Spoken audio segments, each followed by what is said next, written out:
A presentation of the Tokyo Gaijin channel. And there we are live. Here we go, folks. Little impromptu stream. What's up, everybody? Welcome to the replay. And we'll be joined in a little while, hopefully, by Omnicast. He's currently engaged in a couple of things, but should be with us soon.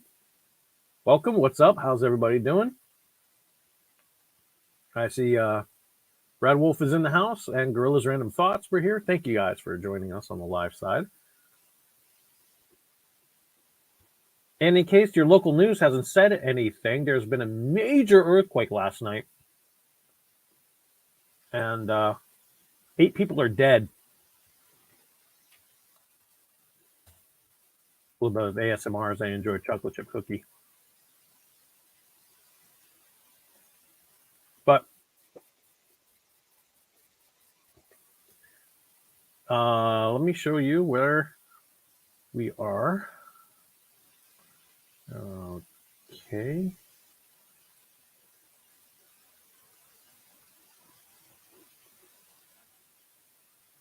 Okay, so here's a general map of Tokyo. Disneyland's over here.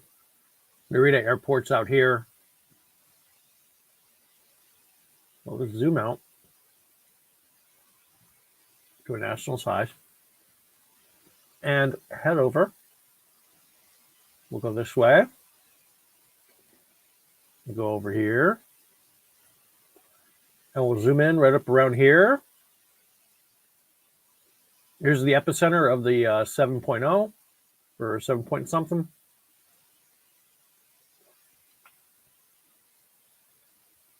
And it was in this area.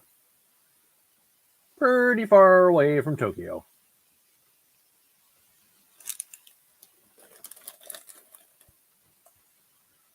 So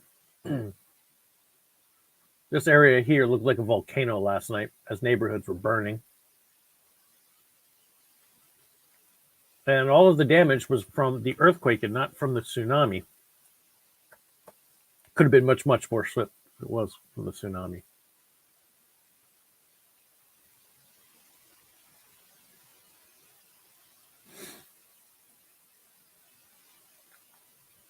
Thankfully, it wasn't. And the highest it reached was about 4.5 feet. That's Saitama. I'm pretty sure there's nothing there in Saitama. But yeah, we're pretty far away from the action.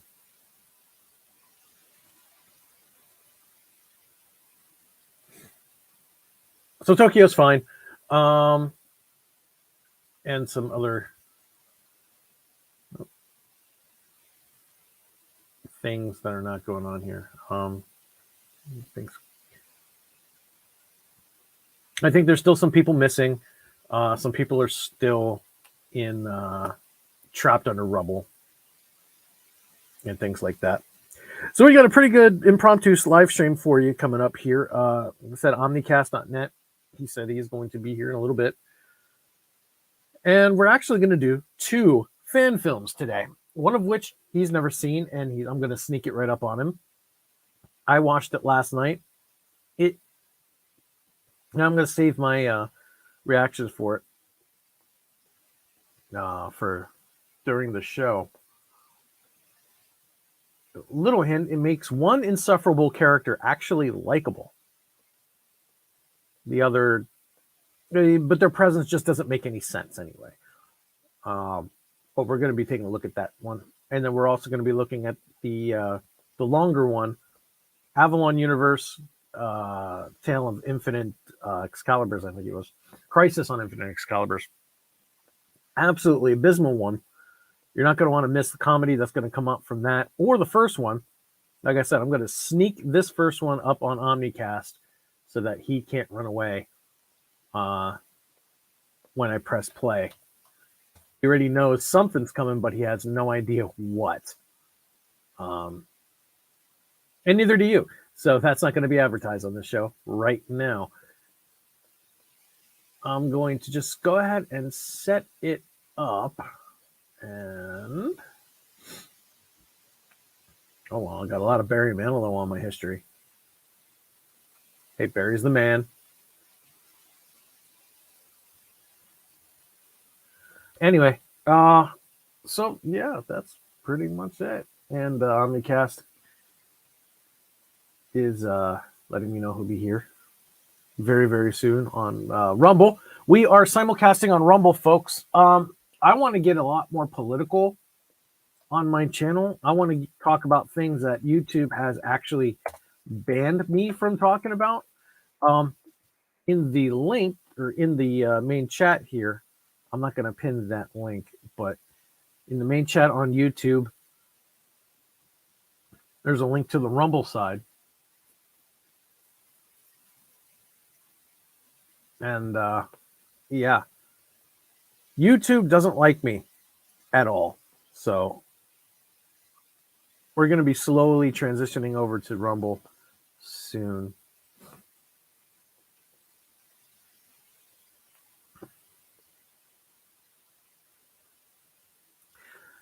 No, Brad Wolf, it's much worse. It's much worse. So, yeah, it's much, much worse. You'll see. Think whale probe. So anyway, yeah, I'm thinking about migrating all of my stuff over to Rumble. All of my lives will be on Rumble. All of my everything will start to go on to Rumble because Rumble is a free speech platform, which is awesome. And you guys can follow me over there. I am the Tokyo Gaijin. I'm still that there. I don't have a custom link, but here's my channel. I'm dropping it into the chat, and I'll also drop it into the description of the video.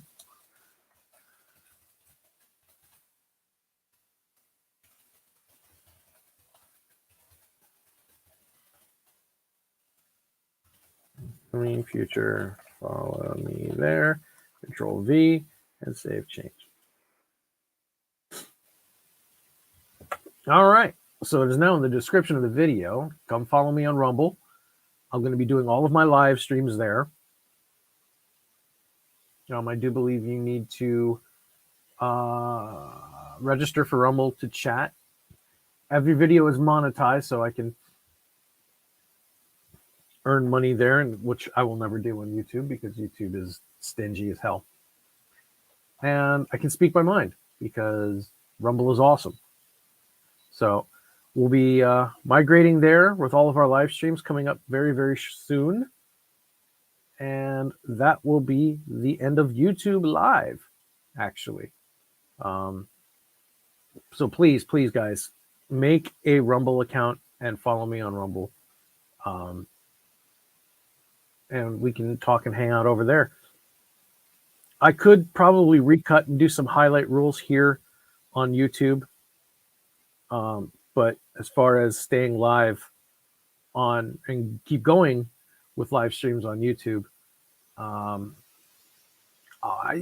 at worst, I would just have to do what LDG does and make all of the videos private after the fact.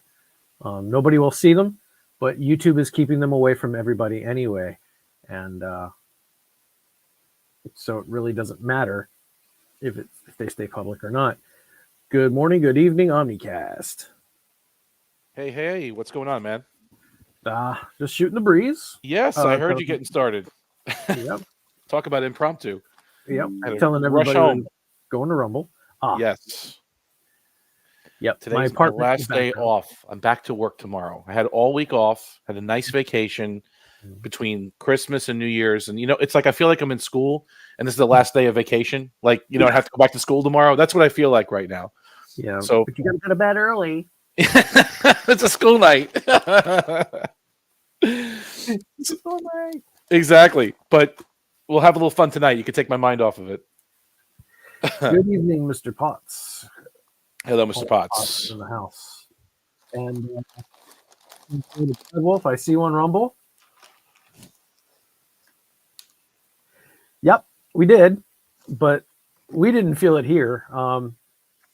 Beginning of the show, I laid out where the quake was versus Tokyo, and it's pretty far away. My wife didn't even feel it. I'm sitting there, I'm playing Minecraft, and I start to feel the shaking, and I'm thinking it's my heart, because sometimes my heart likes to pound really hard, and my body rocks from it. But then I stop, and I'm like, my heart's not pounding as it usually does in that situation. I'm like, we're having an earthquake? And then I start to see some things move. I'm like, earthquake. Now I say, we're not having an earthquake. I jump up, go to the front of the house, turn on the local news. Freaking it was the third earthquake alert. And they just came out with the tsunami alerts, and the news anchor was panicking on. But you felt it. You felt the little shake. Something. Yeah. Okay. Yeah. I missed that. I was in LA for about 6 months on a project, and I was dying, being from the New York area, I was dying to feel a real earthquake, and I was living with somebody at the time. And when I got home, she goes, did you feel the earthquake? I go, what are you talking about? We just had an earthquake. I go, what are you talking about? I was driving. And I guess when you're driving, you never feel an earthquake because the suspension of the car just kind of sops it up. You don't really know unless maybe you're sitting still. Right. But I was on the freeway, and I go, you got to be kidding me. I go, the one time I wanted to really experience an earthquake, and I couldn't feel it. If you come out here and you're here for long enough, you'll definitely feel an earthquake.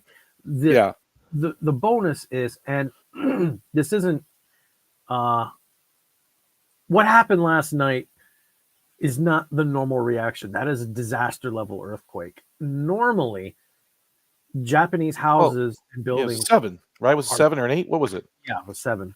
That's big. That's really big. Yeah. Yeah. That's not small. It's disaster. Yeah, it's disaster. Yeah, that's not small. But normally, you get 4 or 5 shakers out here. 4 and 5 will collapse buildings in Los Angeles. Mm-hmm. But out here, 4 or 5 is just like, meh. And the buildings here, the constructions are virtually, on paper, earthquake proof. Mm. So you're generally safe. It's like riding an Amtrak train. If the train derails, you got a 90% chance of walking away unscathed. That's true. Pretty much. Yeah, you're right. It's not like a jet. When it goes down, you've got maybe a 5% chance of walking away. Period. That's true. But they don't go down that often. Right. But they don't Slam track gets hit a lot, right? Yeah, they get derailed all the time. Amtrak, you get derailed, but you're going to be fine because you'll be fine, right? Exactly. Statistically, it's pretty safe. And lately, though, I'm going off topic, but the main source of derailments for Amtrak have been motor vehicle accidents. It's not safe for the drivers of those cars. So generally, no. Getting run over by a train is not a good way to end your day. That's for sure. You're definitely not going home for supper ever again. No, unfortunately. But in contrast, that's what living in Japan is like. It's like riding an Amtrak train. Most of the time it's safe, but when it does go off the rails, you're going to walk away from it unscathed. And the houses and construction here is based on that type of logic. And it's pretty sound. So you can be on top of Sky Tree in downtown Tokyo, and it's rated. Of course, it's never been tested. Knock on wood, it never will be. Right. But it's rated for a 7 or an 8 Richter scale earthquake. Now, you mentioned there was tsunami wall or something in one of the chats we were on earlier that they have provisions set up for tsunamis on the West Coast over there. Right? Okay. Right. Well, they had to because they went back and re-looked at everything after 3/11 back in 2011. What was it, the Fukushima one? That was the big one? Okay. Yep. And a lot of those communities did not have a protective wall. Got it. So the water just had free reign to come on in and start killing people. In the footage last night, you see these big waves crashing, and it's kind of like Shields Up. It was cool as hell. Nobody got hurt from the tsunami. Wow. But it did come. But still, 8 deaths. I mean, that's not small. That 7.0 is pretty serious. But if a 7.0 hit a city like Detroit or New York, or Crater, let's say, Miami, Florida, you're talking about thousands dead. crater field. Yeah. Crater Yeah. field Yeah. in a debris field. Yeah. Because the building code is not set up for that. Even in, like I said, when I lived in California for a short period of time, they did some different things after the Northridge quake of '94. The building codes got changed a lot, and there's a lot of things that they do out there that we don't do out here on the East Coast, to protect from earthquakes. Like they strap the water heater to the wall. I never saw that before. I go, why is this water heater strapped to the wall? And they go, well, that's because of earthquakes. And then they strap, like, all the furniture gets strapped to the wall. I go, I never saw that before either. I never even thought to think about those little things, but they do, small things like that, and then larger building code things, I think, to prevent massive deaths, Yeah. And the problem with where you are in Manhattan, even though we've got new buildings going up, it's still the same old construction methods going on. And, time-tested construction methods of building sturdy buildings, but you guys are on a fault line. Yeah. Thousands of years overdue for a big one. Yeah, Ramapo fault line. That's true. You're right. And those buildings are coming down hard. Yeah. That's why we're looking to leave, get somewhere in the burbs. So we're definitely actively looking to do that as of right now. Yeah. And you've got older buildings that are hundreds of years old that are still standing. And that's the thing with construction here in Japan too, is that as years go by, code changes, and as more earthquakes and things happen, the codes get re-upped, and these buildings, the older buildings here, have to come down and get demolished so they can build up to code. Where in New York, if you go to Manhattan, which you're in, yes. And the reason why I'm emphasizing where you are is because Gorilla asked where you were located. Oh, okay, yeah, that's where I'm at. In the East Village, one of my favorite places to be in New York City. They got a huge Japanese cultural community over there. I used to go to a bar called Kenka a lot. Oh, yeah. Flipping incredible. But even out there, those buildings are here. There's 200-year-old buildings up there. And yeah, well, those ones that are that old aren't that tall, though. Right. I mean, they didn't get past 5, 6, 10 stories. They were built brick and steel and, some actually lumber. Probably wasn't even steel back then. They probably used lumber beams in those old buildings. Magnitude 4 quake. Those buildings are coming They're done. It's crumble. It's rumble. There's nothing there. Rubble. There's absolutely nothing left. Not even bodies. Yeah, no. The one thing about New York, which is interesting, though, they build those skyscrapers into bedrock. Like the bedrock is not that far down from street level. Like if you just dig down, I don't know, about 10 or 15 stories, you're pretty much at bedrock. And that's where they secure the buildings to. It's not just on the surface. They're not just, they're on solid rock. Right. But the bigger ones anyway. Yeah. But that's the problem of being on a fault line. The rock can move. Yes. The rock will move and the building will come down. Japan puts these buildings on like shock absorbers. I don't know how they really do it, but the engineering is incredible. Isn't that amazing? That is. I love seeing that stuff with the springs and they have the shock absorbers on the building. Yeah. They move. Crazy. They sway from left to right too. Those buildings. They don't just stay still. Somebody's cell phone recorded their neighborhood during the quake last night, and there's this house that's like wobbling back and forth like it's a slinky. Structurally sound, I might add. It's no fun being inside of that when the earth is moving, but I can tell you right now that the house was not going anywhere. It's pretty amazing. It is amazing. And I just wish, America would be like, hey, let's learn something from this and start building their buildings to code. Well, but it depends on the region. I mean, if the chances of an earthquake happening, let's say in Cleveland, are 1,000 to 1, they're not going to change all the building codes just for that remote possibility. I mean, it's just not going to happen. There's areas that are flood zones, like in the Jersey Shore, New York area, maybe down in Carolinas, etc. Those are hurricane areas. You're not going to have flood conditions in the Midwest. It's just not going to happen generally, unless you live near a river. So I guess it's regional, if anything. This country is so big. I mean, the U.S. is so large; it's kind of like many countries in one. I mean, like it's just there's so many different regions that common sense would say, Yeah. if you live out on the Jersey Shore, you don't build your house on stilts. it depends. After Sandy, $1 million homes on stilts. you have to, because they have, after Hurricane Sandy, they had what they call the V1, V2 zones. Like if you lived in a V1 zone, you have to be 14 feet above sea level. Your entrance of your house has to be 14 feet up, which means stilts. Means you're actually getting your house on stilts. They have those breakaway walls underneath, and the water can just flow underneath your house on the next flood.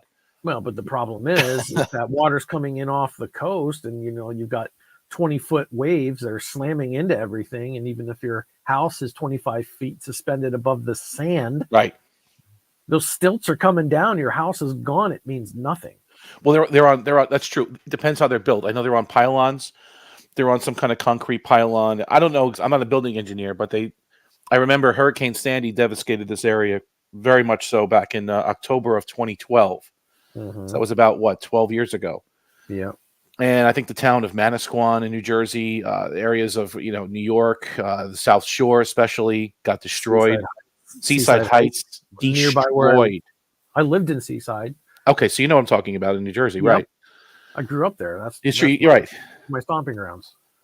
Destroyed. I drove through there. I drove through Manasquan. I had a friend that lived down that way.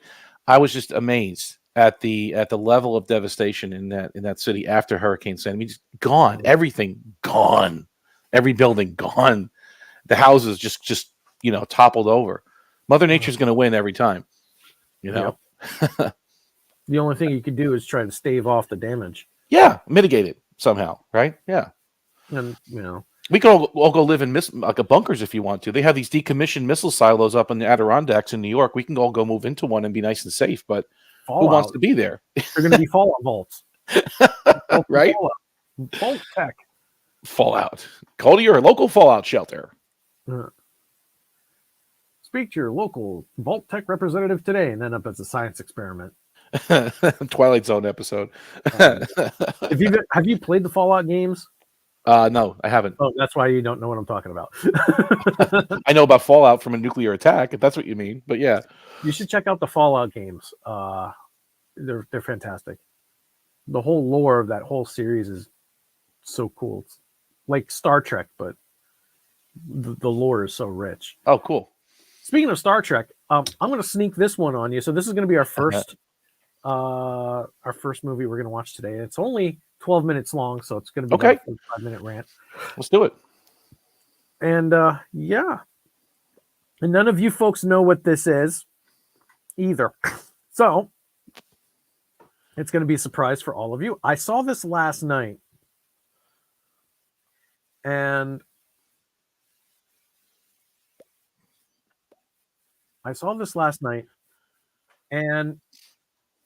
When I duty don't know what calls. to think of it.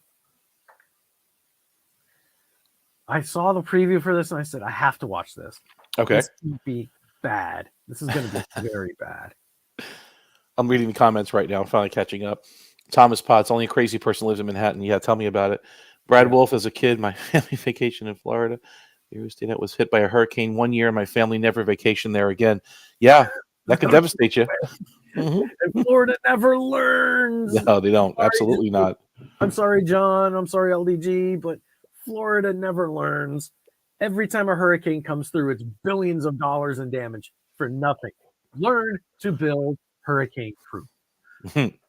If the Japanese can build earthquake and hurricane proof, Florida can build hurricane proof. California can build earthquake proof. Pick one. That's true. Americans like to spend billions of dollars that you don't have. So Americans. America. So this is by a studio called The Neutral Zone. Okay.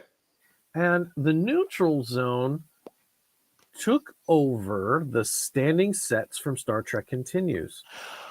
Those are in Ticonderoga, New York. No. Georgia. I'm sorry, Georgia. Ticonderoga's Phase 2. Phase 2. Got it. Okay. They're licensed. These guys, they're actually coming out with a Vic Mignogna special on him being Captain Kirk for Star Trek Continues on their channel. Good. It's called Tales from the Neutral Zone. Find them on YouTube, like and subscribe for the Vic stuff.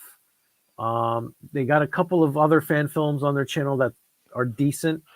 This one, I'm going to keep my mouth shut because let's get into it. I'm ready. Start this madness.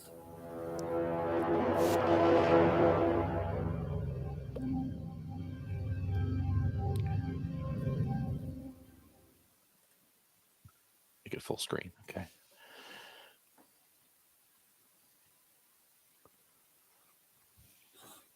Madeline Albright.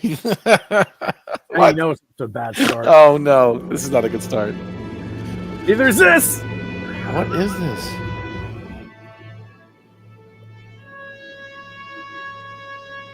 They're in Michael, Discovery. when Oh no. you joined Starfleet, Tilly? did you ever think Yep. that you'd be forced to face war and death? I'm gonna go back to this, Tilly. I have to admit, when I first saw her, I was glad that she was not as annoying as Mary Wiseman, Yeah. and that she was not, and she was Starfleet fit. And I've said it before, and I'll say it again. When you're in Starfleet, being obese is the last thing, Huh. unless that's your race. But as a human, no. Be Absolutely careful. not. She's going to say you're body shaming her. You better be careful now. You're walking a fine line, Mr. Tokyo. Just saying. Well, The algorithm's going to hate you even more. They don't like me anyway. That's why I'm on Rumble. Did you ever think I that can you'd be tolerate- forced to tolerate. face war and death? Death found me when I was a child. Oh, And then all those A dead ringer for Sonequa Martin Green. And I mean, they just threw the wig on there is what they did. Yeah. just as annoying and just as bad as the real Michael Spock. years with Sarah and Amanda. So, yeah, Yeah. I knew what I was getting into. I don't think I did. Not really. Yeah, Brad Wolf, because you can't fit through them. Scotty got kind of big though. I mean, what Star Trek V? He was pretty plump. Yeah, but you didn't see him crawling around Jeffrey's tubes. That's true. You know, he saved that for the junior officers to be led to their deaths. Does that make me naive? It makes you optimistic. Ooh. Tilly? It's an incoming message from the USS Constitution. I mean, they look better than their actual counterparts, but they're just as annoying. And whoever wrote this got insufferability down to the T.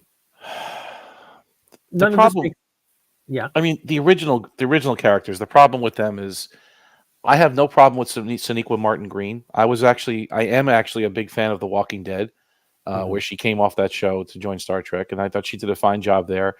Mary Wiseman, don't know her, but I don't mind her either. The problem is their attitude, obnoxious, know-it-all attitude. They know better than anybody. They know better. They can solve every problem. Just that's what irritates, at least me, is that their general demeanor is so just you get annoyed watching them. Sonequa Martin Green is a good actress. Yeah, she's fine. Very good actress. I don't particularly fault some of the cast. Their characters suck. And it's what they're given. Yeah, it's what they're given to work with. The direction they're given, the script they're given. Somebody's coaching them to act like this, to behave like this, right? I mean, they don't. It doesn't just leap off the page. This is some kind of, I don't know. I can't put my finger on it, but it makes it almost unwatchable. Actually, Discovery is pretty much unwatchable. Like, I've never gone back and rewatched the Discovery episode once. And I liked Anthony Rapp, who's Paul Stamets. He's a classically trained actor. Yeah, he's okay. Yeah. He's a classically trained actor. And he's big on Broadway, of course. He used to be big on Broadway. But he's a great actor. I really like him. as far as his characters. Even the one that plays the doctor is pretty okay. He's been around TV for forever. That guy. I don't know his name. And something Cruz, right? Anthony. Yeah, he was on a show called My So-Called Life with Claire Danes. I used to watch that on ABC way back when, in the 90s. He was good. He was younger. I've got words to say about him.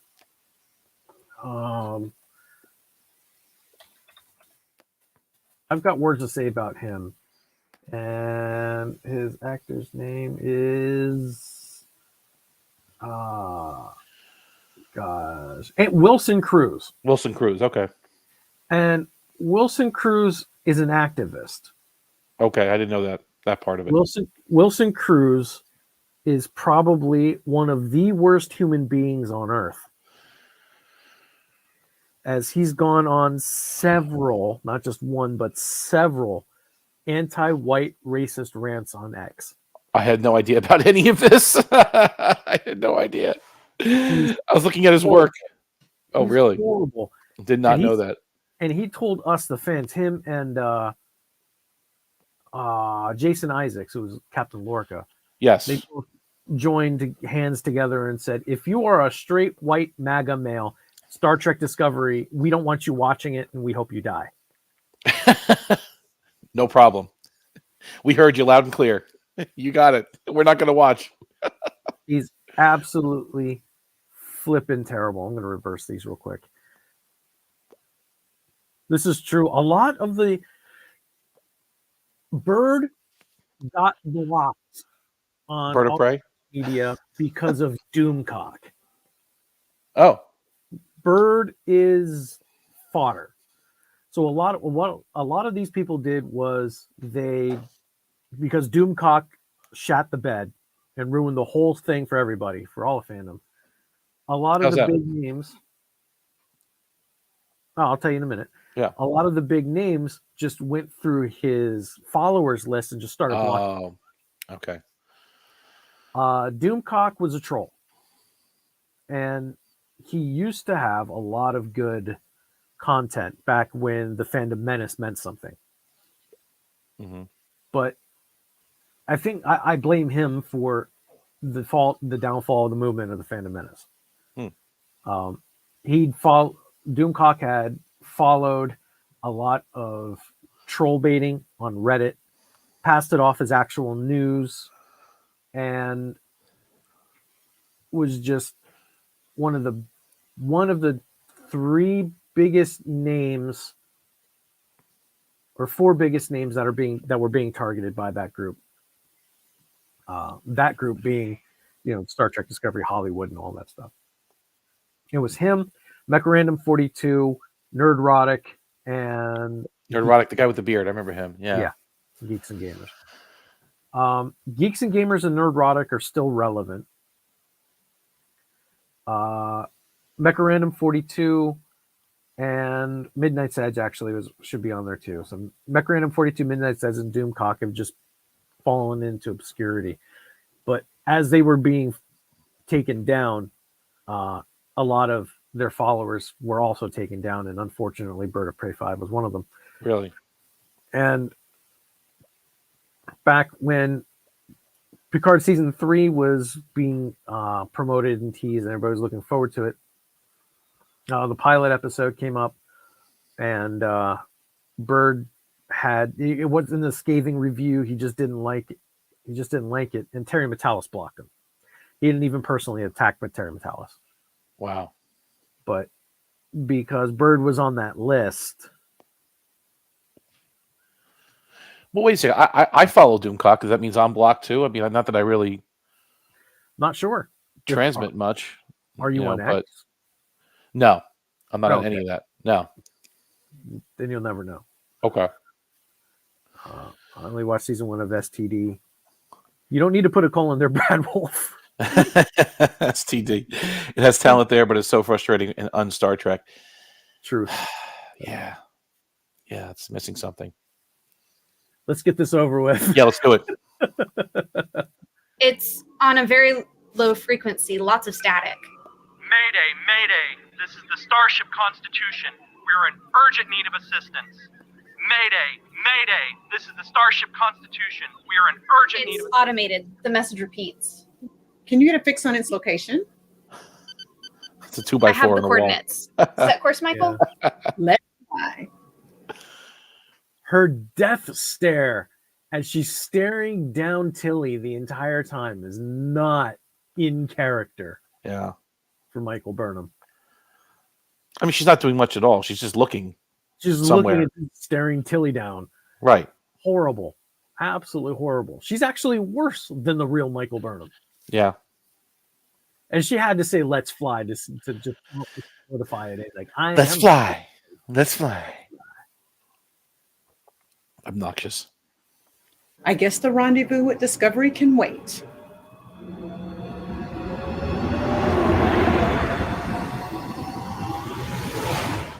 Coming up on it fast. It should be dead ahead. Take us to sublight. Now watch. Listen to this explanation for why the constitutions look different. Okay.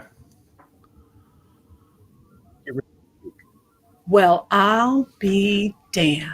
I don't recognize the configuration. It's one of the original NX Constitution class hybrids prior to Starfleet upgrades. What hybrid? What? This is a hold on, but that's a Constitution refit. Be damned.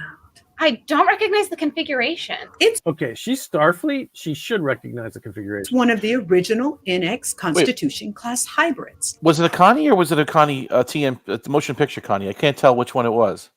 It was a Jeffries. Oh, Jeffries. Okay, got it. It All was a right. Jeffries. Yeah. Okay. Yeah. Prior she's to saying it's the next Starfleet refit. upgrades. Got it. So, according to this fan film, if Strange New Worlds is part of the actual canon, Right. which it's not, they went from the Jeffries, which is a beautiful design, Yes. to the John Eves, which Right. is also a beautiful design. I like it. Yeah. I like it a lot. There's too many windows, but I like it. Right. But we're supposed to believe that that goes back to the Jeffries. To the Jeffries. Right. So the upgrade gets downgraded somehow. Jeffrey Combs.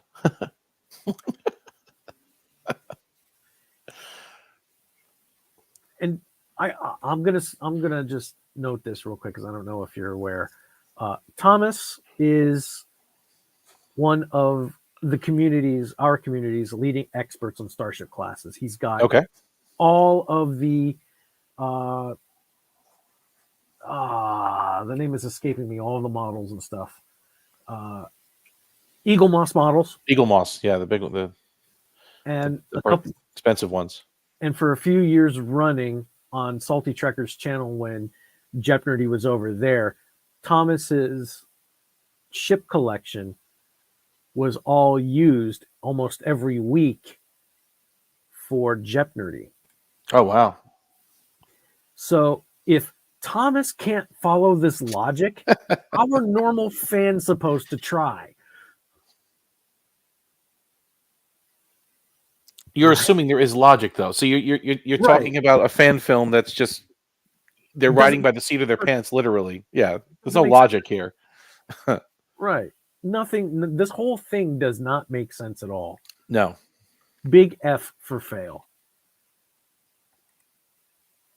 The new refit design looks more like Captain Pike's Enterprise.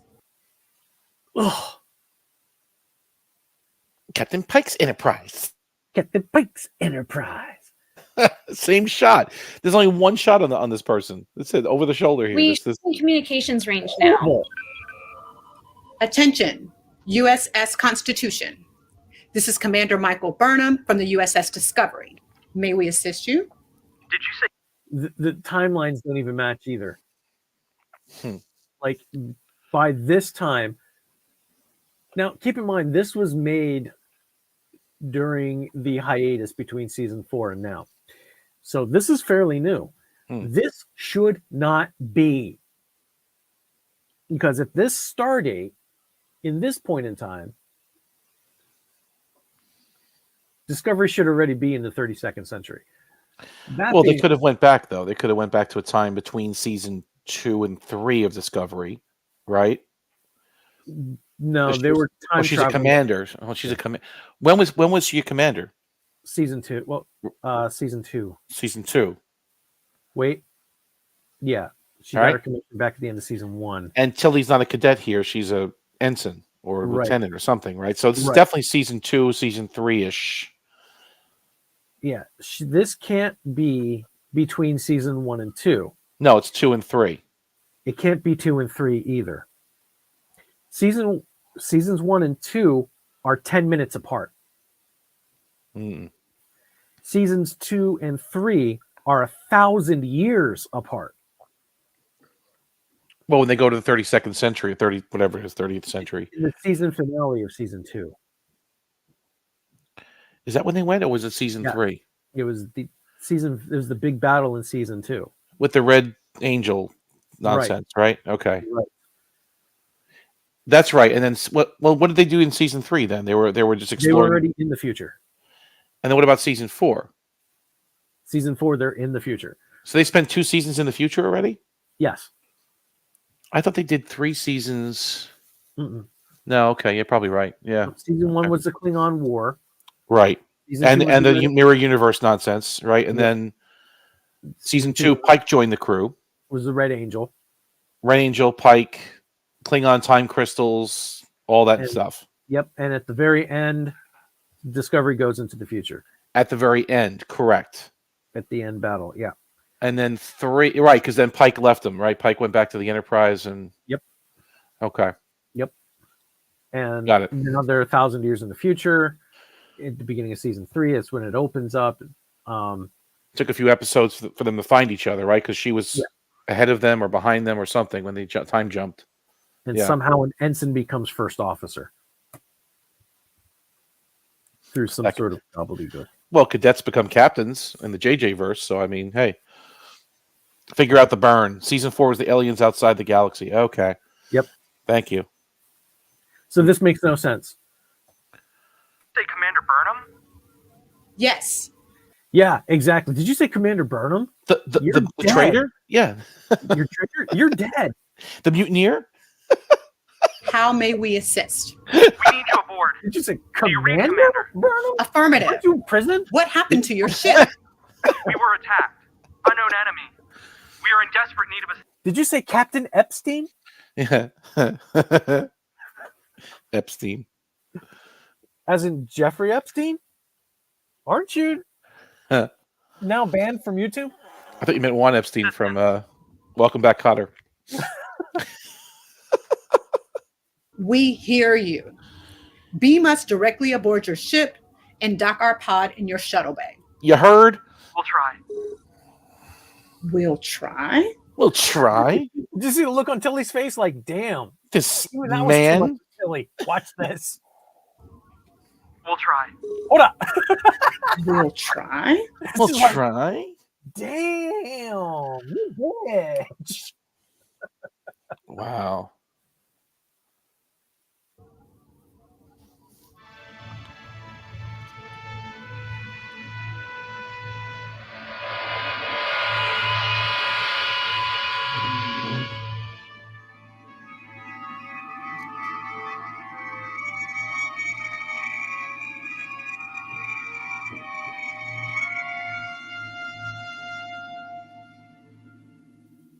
Why is she nodding her head? Because the director said action. That's why. Okay, got it. Got it. Okay, I'm gonna nod. I'm moving now. Yes. Commander Burnham? I am Michael Burnham. This is my engineer, Sylvia Tilly. Okay, so by this start date, the entire fleet should be dressed in these uniforms. Even if they weren't going into the future, why the hell are they wearing this? Well, maybe I lost it already. Was there some kind of temporal anomaly that transported them to a different time, or did this ship transport back in time? Like, there's some kind of time jump happening here, right? No, there's no. not. Okay. There's not. This is a very linear story. Everything is happening in the very. All right. Well, then going back to that What's- question, Pike had this similar uniform when he transferred from the Enterprise to the Discovery. He got his blue uniform. But that was in the but that was in the 2250s. Mm-hmm. This is supposed to be the 2260s. This is not supposed to be happening. Mm. We even know in TOS, the uniforms were different. They had the turtleneck sweaters. They had the little gold turtleneck. Yeah, that's true. So Slightly this is different. completely off. This fan film should not exist. What's happened here? We have some of the crew waiting in the briefing room. She'll follow us. It gets worse. I can't see how. Well, we're only 3 minutes and 37 seconds. I can't see how it gets any worse than this. It's about to. It's about to. We're all stressed right now, especially in terms of our ship and the senior staff. But we can't let ourselves get emotionally compromised. We have to stay logical about this. Understand? Understand? Understand? What are you, Vulcan? Okay. The You're sets not look good. That not they inherited them. You're not genetically engineered. You're a Vulcan. Well, if I'm a Vulcan, then how do you explain my boyish good looks in a maybe outside manner? Boyish anymore, Doctor. Garrick is awesome. Garrick and Bashir, yes. Yep. The lighting is not good. This is Good Commander sets, Michael but they Burnham, didn't light it up right. Engineer Tilly of the Discovery. Thank God you found us. What's happened here? Where's your command crew? An alien race. So either she got this.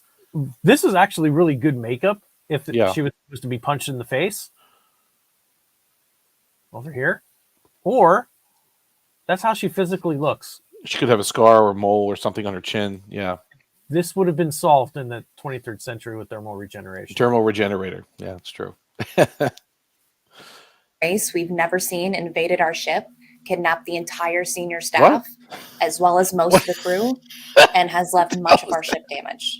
Only the junior staff is left. Let's see if we can repeat this and make sense of this. And Crew, What is that pink hair? our ship, kidnapped the entire. Who- Thank God you found us. What's happened here? Where's your command crew? What's happening An here? alien race we've never seen invaded our ship, kidnapped the entire senior staff, as well as most of the crew, and has left much of our ship damaged. only the junior staff is left, and we're not equipped to make repairs or track our missing officers. Can I make a distress call to Discovery? Unfortunately, our shuttle pod is out of communications range, and it appears Is that your communications Hang on. are unfortunately our repairs or track our missing officers? Can I make a distress call to Discovery? She's actually the best actor there, Yeah, in the whole room, she's probably taking it the most seriously. Yeah. and she's good. Yeah, Like- she's okay. Her speaking inflections are natural, Right. like how it would be in real life, and not read on a cue card. She's the only good thing about this. unfortunately our shuttle pod is out of communications range, and it appears Is that your communications are damaged? What do we do now, Commander? We take control. Ow. We Who's take your control. engineer here? That's what you Ensign just Dykstra. Ensign Tilly is one of the best engineers in the fleet. Take her to engineering to effect repairs. I'm sure she can get your communications grid up to speed as well. Everyone else, take your stations. She's a science officer, not an Oh, my engineer. God. Even she looked at it, she's like, what the hell? Tilly's the best engineers in the fleet. Well, she was spending a lot of time with the Spore Drive, wasn't she? She spent a lot of her time. As a scientist. Yeah. Power of math, Ensign people. Dykstra. Ensign Tilly the is one of power the of best the engineers in the fleet. Take her And to look, she's like, what the hell? I'm not an engineer. Science.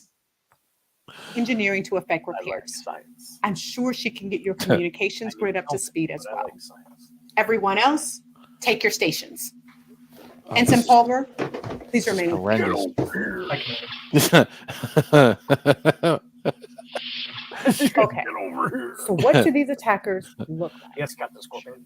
Get Here Scorpion. we go. Dun, dun, Oh, dun, dun. okay. All right. All right. What are they? Who You are don't know? they? Mikey Androids? Spock, you don't know? Robots? I'd say they acted more like cybernetic organisms. Cybernetic organisms. Hold on. Let's get to the bridge. We need to pick up the trail of their ship. Once we can track them, I'll have some research to do. Aye, Commander. Oh, It gets worse. Ship's log. Stardate 2248.5. Acting. Okay, so back to our discussion that we had in Discord about Stargates. mm-hmm. We know that they don't give a crap about Stardate order. Well, in the original series, there was no consistency. None It started with the Next Generations, where it actually started to get seriously consistent with the star dates. And they tried to make sense of the star dates. This one website tried to make sense of the star dates and put all the episodes in star date order.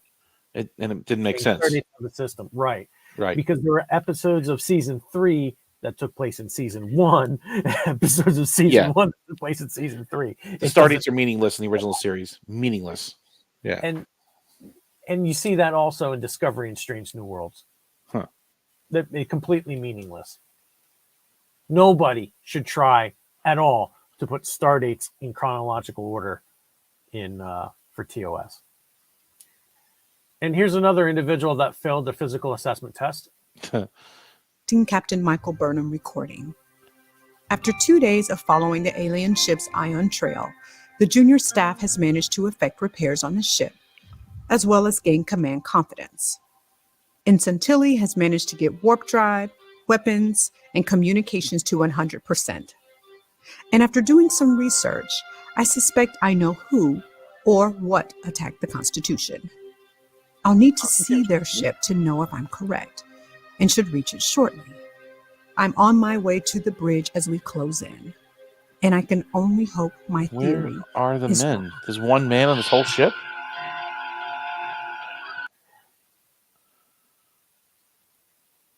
And now you've got one of the next nagging issues about this.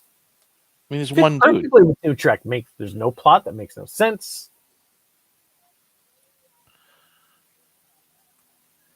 Yep.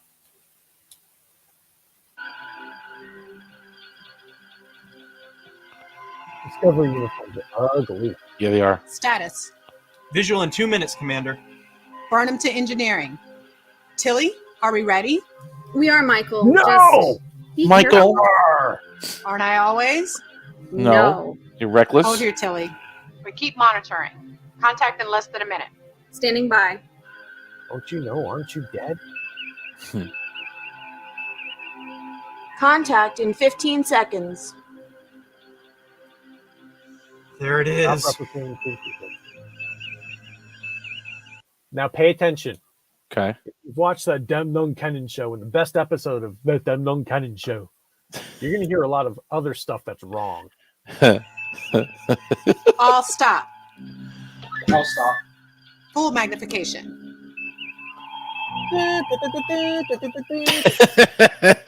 Hold here. Do not approach. Ma'am? I reviewed the log entries from Captain Jonathan Archer about his NX-01 encountering some sort of cyborgs in a craft like this. His log Right entries there. also In a craft like this. It was All not stations? Cuba. But there was a cube. Wasn't there a cube in what was it? The There was no Cuban regeneration. True. It was an assimilated Arctic transport that went from blah to badass. No, that it's got true. blown up by Yeah. Archer. It was never a cube. No, it's true. It's Never true. a cube. I'm thinking of the Corbomite maneuver with that cube just spinning around. And the tactic, just wait. The people of this episode know of regeneration, but never actually watched it. I'm beginning to think that this is actually commentary on New Trek and actually a big middle finger to it. It has to be. It has to be. Because everything about this is wrong. described how Archer was able to rescue some of his crew. Archer never rescued some of his crew. Flocks only. He didn't rescue Phlox. Phlox rescued himself. Phlox stopped the assimilation process with radiation. Right. And Right. That was the only person that got rescued. Archer rescued no one. No. In fact, every person that Archer tried to rescue ended up dead. Yeah. Some Saurians or whoever they were vacuumed into space. They're gone. Those two, whatever they were, like the scientists or whatever those two, I forget the name of the species. Right. Yeah. Yeah, they're gone. What you call it? They did beam over to the ship too, right? Yeah, the Arctic. So far, they've gotten 0 right about regeneration. Michael, long-range sensors are detecting human life signs. Only about 79, though. That shouldn't be either. For as long as they've been on the Borg cube, they should be gone. They shouldn't be life signs anymore. Yeah. Yeah, I'm picking up 79 human life signs, but their life signs are erratic. The sensors are having trouble confirming their gender and race. I mean, in Q-Who, when they went over to the Borg cube for the first time, their individual life signs weren't determinate because when they were plugged into the alcoves, they became one with the ship. Right. That obviously changed later on. Like when Voyager was how many Borg? 2,000 Borg, 5,000 Borg, or 10. They were able to identify them individually. But yeah when TNG had it was different. Right. As time went on, tech got more advanced. You could say that, or just the plot their story got more advanced. First Contact happened. A lot happened with the Borg since then. So so far, this is absolute garbage. It looks like she's reading an iPad. 79. Yeah, is one of them the captain? No, wait, 79. See that thing right there? Looks at iPad. 79. Yeah. Is one of them the captain? No way to tell. Let's do what we can. Tilly, bring all ship's power to minimum and shut down the nacelles. The nasals. The nasals. Wait, did she say nasals? She did say nasals. Done, Michael. Okay, now give me one large burst of impulse engines, then shut those down also. What are we doing, Commander? I couldn't be sure until I saw it, but Starfleet reported that Archer slowly approached the ship under reduced power to shield its presence. Wrong! Again! Oh my God. Archer didn't shield. No, he was chasing that ship for a good part of that episode, right? He was trying to catch up to it. Archer was at full power. Right. Dropped from warp and started shooting phasers at this freaking thing. Yep. He didn't sneak on shit. Nope. No, they didn't. Wow, this is terrible. Did they watch this episode? No, they didn't. I'm answering my own question.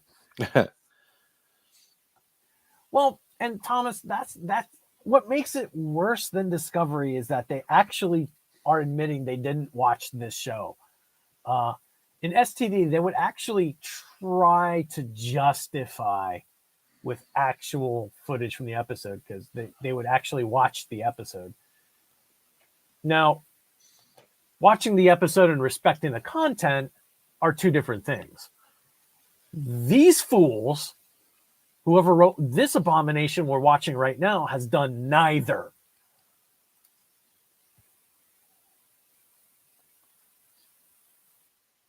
We have to sneak up on them on reduced power and then use orders to rescue the crew. No, Archer could barely keep up with them. He was chasing them most of that episode, and then eventually he had to find out what their next target was going to be, right? And then he found it at or warp something. 49, right? Yeah, which gives off at warp 49 in that time gave off readings like a freaking lit up Christmas tree. Right, he was using everything at that point. He dropped from warps and unloads phasers and photon torpedoes. It does nothing, and they get hull cut. Yep. Archer didn't sneak up on anybody. And none of Archer's crew was assimilated. Was rescued. On board. Right. So there was nobody to rescue. Oh. Yeah. This is bad. Then use thrusters to get right Did alongside. she say thrusters? Yes, she did. 1,000 meters. When we get to 500 meters, I'll stop. Thrusters.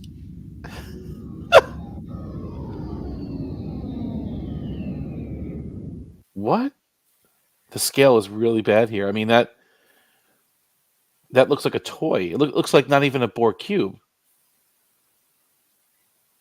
Ugh. Yeah, all right. Ugh. Even powered down, the Borg still knew they were there. Yeah.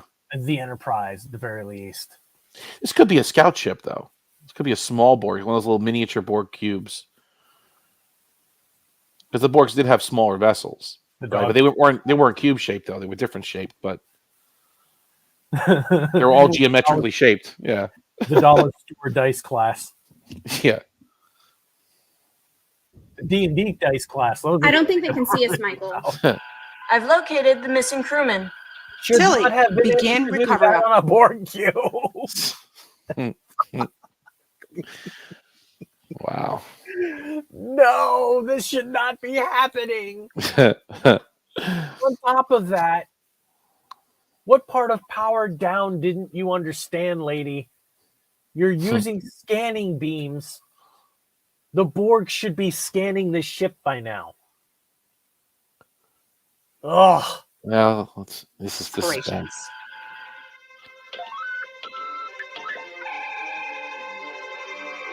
Oh, nails look nice. Right here. Wait for it. This lady gets rescued 6 times. Who are these women?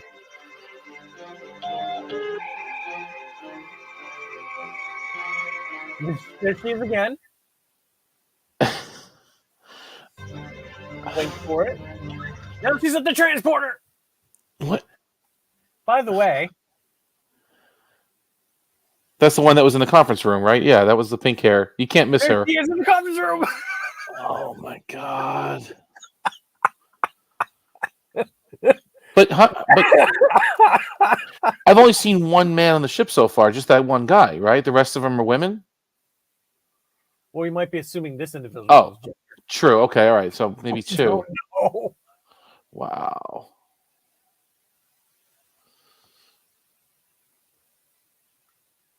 One little mistake. It's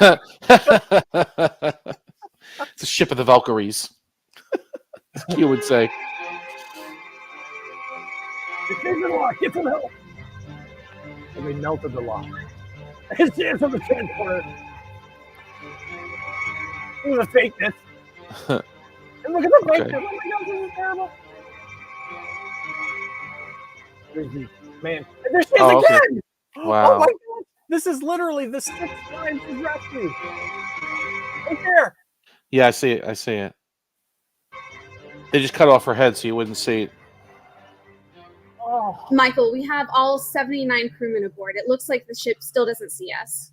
Power up thrusters and move us out of the cube's range.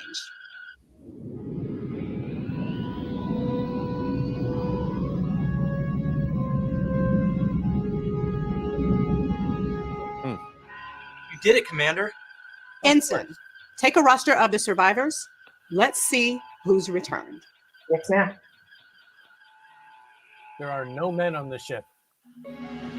Wow. Oh, Robert April. Okay. Yeah. Now you're about to understand the full failure of this. Your failure is complete. Yeah. As soon as this door opens. Real quick.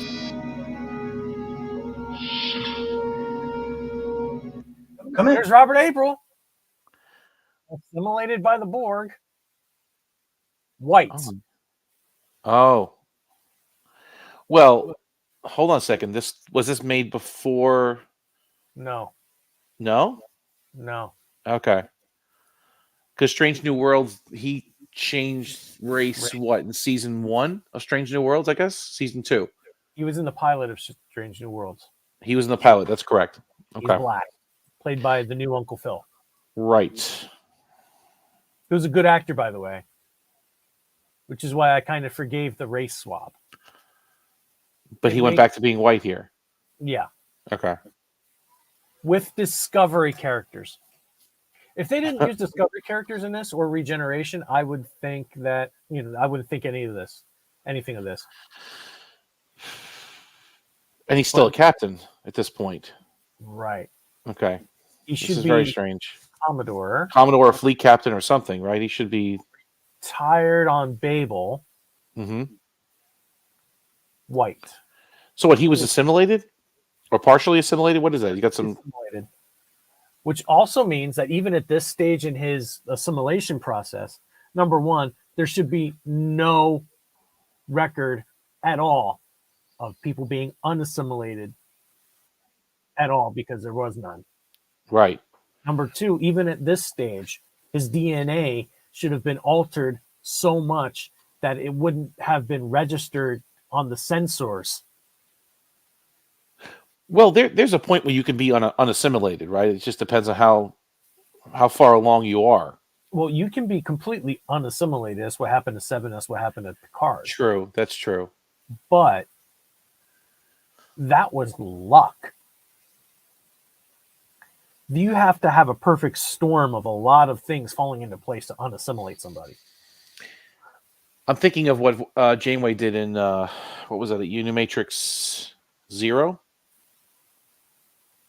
They were, and Tuvok and B'Elanna and Janeway fully, were assimilated partially. They were not fully assimilated. Well, their brains weren't. Like they were still conscious of who they were, but their bodies were. Yeah, right? they had something developed by Seven and the Doctor, if I'm not mistaken. And then Tuvok started to wore off a bit, and he started losing his Right.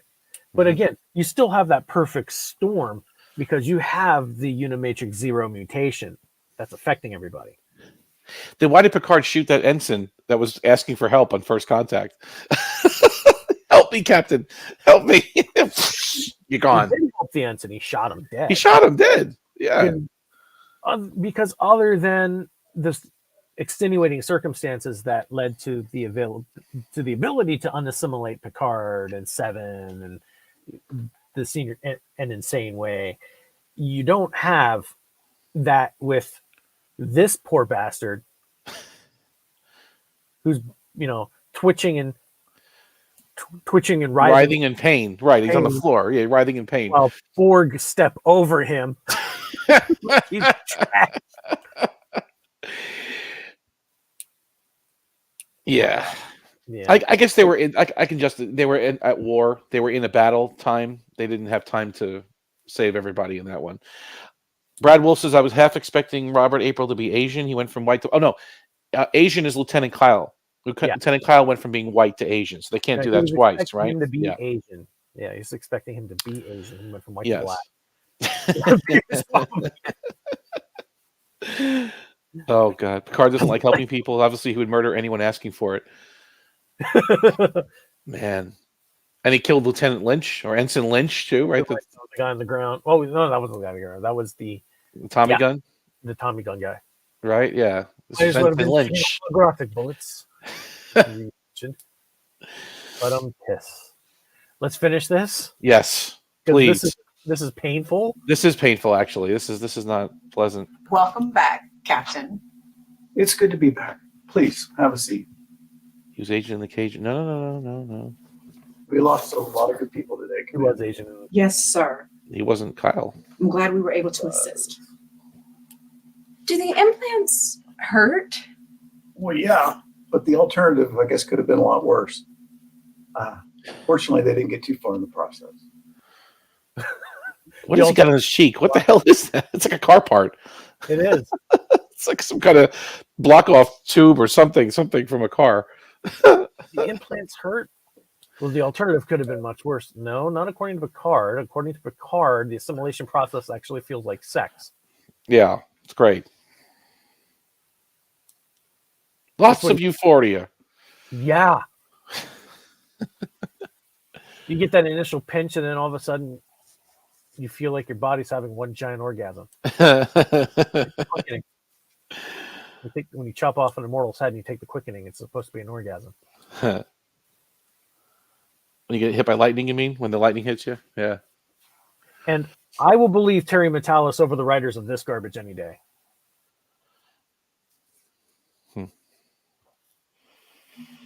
I've reviewed your reports, and your cunning and expertise, You are making I fun of must it. say, job well done. Thank you, sir. And Burnham, the reports of your leadership capabilities far underestimates your true potential. I appreciate that, Captain. Matter of I fact, see a lot of brown on his nose. So much ass that he's kissing that he's actually licking the shit off of the crack. It's terrible. I put you both in for promotions. I think you'll both make fine starship captains one day. Now, can I interest you in dinner and a trip back to Discovery? We'd be honored, sir. Great. I'm starved.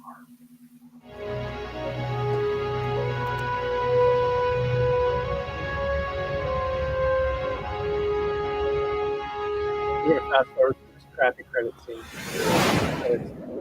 Yes, you saw it right.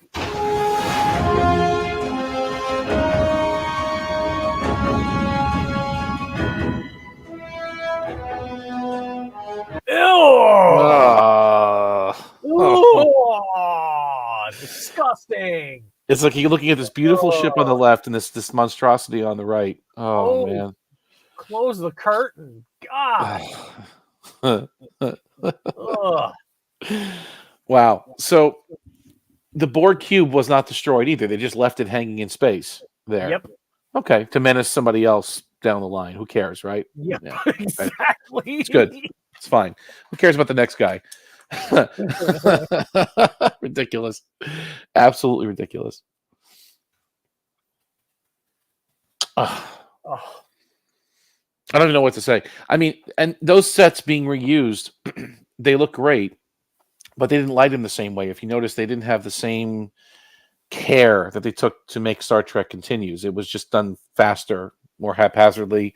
They didn't block it as well. So even having those kind of sets, you still need some people behind the scenes to make them look good. Yeah. So the implants hurt. No Tilly, no Burnham. They're like rainbows and unicorn farts. Yeah, that's about right. So you were saying that there was an Asian Kyle in the cage. Is that what you're saying? Now, where is that? His name was Kyle. How do you know it was Kyle? Because I remember the guy in the transporter room, but how do we know his name was Kyle? The women.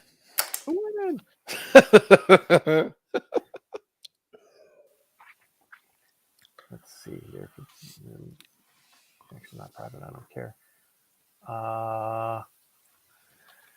So you can't win Jeopardy. Transporter Kyle, Memory Alpha. Find it. Unfortunately, it is.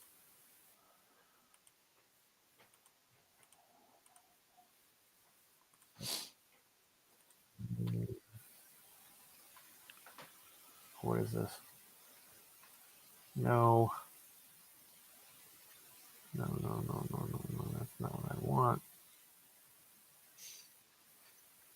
I mean, I remember the character. I just don't remember his name ever being mentioned, either in titles on the end credits or on screen. So if Memory Alpha is deciding to call this guy Kyle, I mean, okay, we can take that for what it's worth, but Thomas Potts says it's an assumption he was never named. Yeah, so I will assume it's not Kyle. I choose to assume that.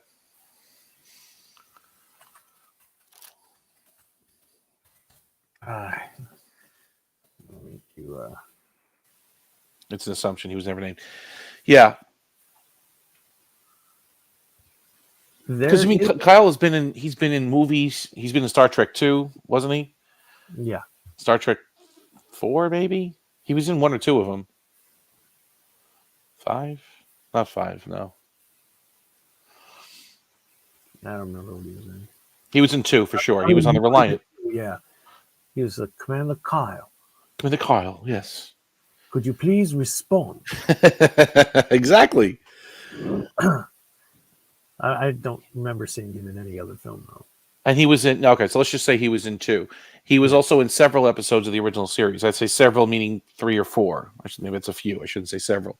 At least 3 or 4 episodes of the original series. Oh. Yeah. And they made him Asian in Strange New World. And they made right. So he transmorphed into an Asian, and so did Mr. April, Captain April, Admiral April became a different race as well. Well, very interesting. Yeah. So I have no interest in watching this kind of fan film because it's Discovery, which I can't stand that world, and they obviously paid no attention to anything that happens in the universe. Right. They just kind of winged it.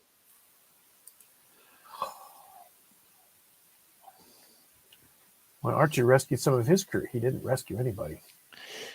Isn't someone proofreading these scripts? Like, all right, let me give you an example. If I'm gonna write a fan film or a fan short movie or something, I'm gonna give it to you. I'll give it to some other friends I have that are maybe Star Trek minded. Hey, can you look this over? Can you see if it makes sense? Can you see if it if it fits in continuity? I mean, The first thing I would have said about that script was, you want to use Tilly and Burnham, the most hated characters on the show. This automatically makes this entire script bad. Right off the bat. I want to go forward with this. Now, if you had Saru and maybe, I don't know, Stamets, okay. Yeah. Maybe there's something there, And then half of the stuff for the Borg, gone. Yeah. Leave the Borg alone. But that was interesting, though, a Borg. Yeah, but they can't do it in the 23rd century, you're right, because that destroys continuity altogether. I guess Archer got away with it in Regeneration because they never identified the Borg. And I think they classified that report, right? They must have. Yeah, and Brad Wolf is right. And you can see it where there's no men on the bridge. No men by activists. One questionable. Was that a man or a woman? Like they want the pink hair. I can't figure that out. Was that a questionable? Okay, questionable. Okay. These are written by activists. They don't care about it being accurate or entertaining. They want to push an agenda. Yeah. No, that's true.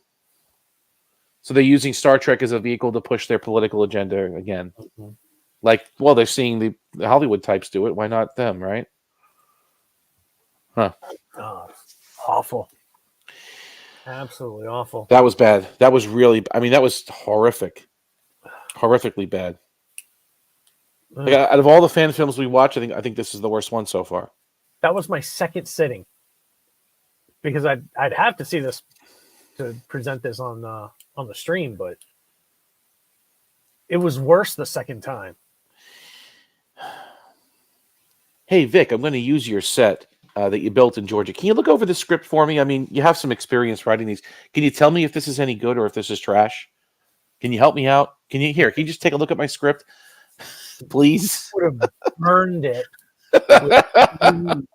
Please. With glee. Right? I mean, just look at it. Just check it out. No, we're just going to go with it. We're just going to rock with it. Yeah, the Borg will be there. Michael Burnham will be there. It's great. It's great. What we just watched and what we are about to watch. Okay. What's next? What we had just watched is changing my mind about what we are about to watch. Because that makes what's coming up look like the good best sci-fi on Earth. In fact, I'm changing my thumbs down to a thumbs up on that video. Okay. I'm about to watch. Because of it. Because the term, it could be worse, rings very true. I can't see how. Crap, it started before I even shared the screen. I want to present to you the real reason why we're about to watch something. Okay. Let's see. I should send that to Salty for his Borg series. For his Borg series. No, Salty would actually probably burn his computer down at that point after seeing it. If it was Strange New Worlds, it would be different because he is a huge SNW shill. Oh, good. Good. I'm proud of him. But hates Discovery just as much. Oh, okay. All right. So what we're about to watch is what I've been calling probably one of the worst fan films I've ever seen. Boy, did that crow taste disgusting. What you are about to watch is a fangasm performed by mediocre actors. But these mediocre actors, their characters are less insufferable. Less insufferable, not totally insufferable. And what we just watched will make this look like an Academy Award winner for Best Picture. I present to you, and I want you to find and watch this uninterrupted at some point soon. And I'm going to go ahead and plug their channel because this belongs to them. Avalon Universe. They do have some very compelling stories and fan films on their channel. Please follow, like, and subscribe to them. They do a lot of good original work, and it's worth your time. This is called Crisis on Infinite Excaliburs. And it's bad. But if you're watching this live stream on replay before you watch this movie,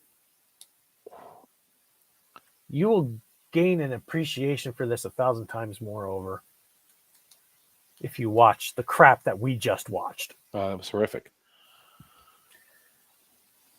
So without any further ado, I present to you Crisis on Infinite Excaliburs. Bring it on. Hyperspace windows forming.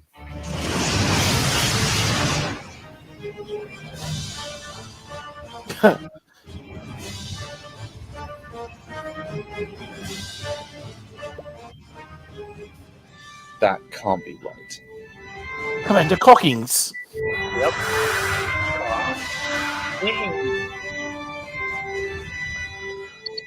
Solution Alliance. They're powering weapons. Shields to maximum. Major Hunter, fire all forward railgun batteries.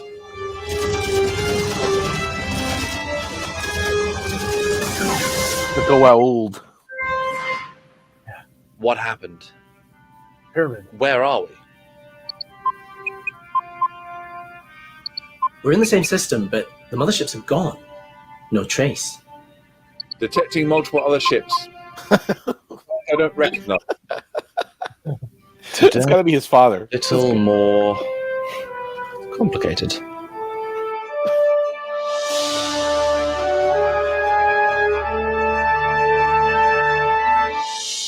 Captain's log. Stardate 7002.3. Yeah. The USS Excalibur has arrived in the Cavis Alpha sector. That's right. To investigate a powerful gravitational anomaly reported by Starfleet Command. These are Star Trek Axonar sets. Oh, okay. This is Avalon has a partnership with Axonar Studios. But those sets are gone now too, right? I mean, they're still up. They're still up. Okay. Yeah.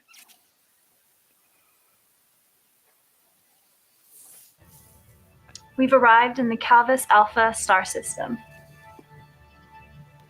You're up, Commander Allenby. The adjustments in the plasma flow were the final piece of the puzzle. Energy conversion efficiency is at 93%. No damage to the coils. The new coils can handle a lot more energy output in this configuration, but they're sensitive. Too little and there's just not enough Cochrane distortion to create the kind of truly powerful warp field we're going for. Too much and you could fry the coils. You really know your stuff. We were really tearing out our hair over this, not that I had much hair to tear out. Captain, is everything okay? It's just that you reminded me of another engineer that I worked with once. Jamie Archer. No. Thankfully, It's not April. They don't touch any established characters.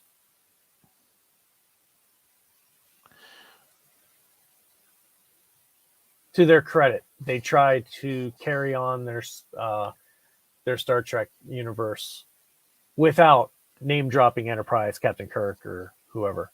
So what ship is this again? This is the Excalibur? Yeah. The one that we know from TOS, or this is an alternate timeline? I can't put this together here.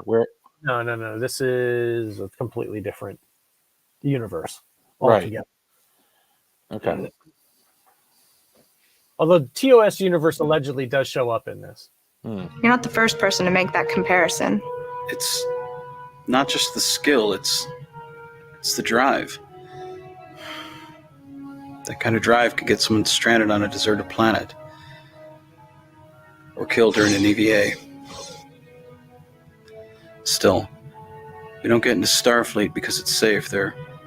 I highly recommend these guys, Brad Wolf. Avalon's really good. They got a lot of humor, but they're all original. I think, actually, no. I'm going to walk that back just a little bit. The only character they name drop is Garth, played by Alex Peters. Yes. Because it's Axanar. They have no choice. They have no choice. No. There's a reason why she was the chief engineer of the ship. And it's the same reason why you'll be chief engineer when I leave for the Gunstar. I don't know what to say. Oh. Don't you think I'm a little young for the job? You're the same age she was. And I know you can do this. And since I'm captain, I make the decisions like this. I'll give it my all, Captain. Red line on the primary impulse drive. Diverting emergency power. What have you gotten us into this time, Michaela? Plasma flow is at 100%, but it's not enough. We can increase to 125%. That can destroy the ship. Do it slowly and cycle the power impulses. If ever there was a time to give it our all, it's now. It's like they're in a quiet set and they're screaming. Captain's log, stardate 70. Yeah. Okay, guys, I need you to scream a little bit. 125%. No. 0 Here we go. The Prime Universe. Thank you. Now, Thank keep you. in mind, listen to the star date. Okay. Captain's log, stardate 7002.3. Okay, so they're trying to keep star dates in order. But there's an extra digit in there? 7002, so 7002. All right, that's 4. That's 4 digits. Okay. Yeah. So this is just maybe about what? Within the year of the motion picture? What was the motion picture star date? I don't remember that. It's like 7. I think it reflected the actual year. Star Trek PNP star date. Oh, yeah, it's that same year, 7410.2. Huh. But that's if there's consistency here, because again, I don't think even the movies had the star dates correct. They did. They did? They did. So what, starting with the motion picture, they kept the star date straight? Yes. I never noticed. Okay. The only thing that they screwed up the star dates in was Star Trek 6. Then again, they screwed up all of time in Star Trek 6. How's that? Well,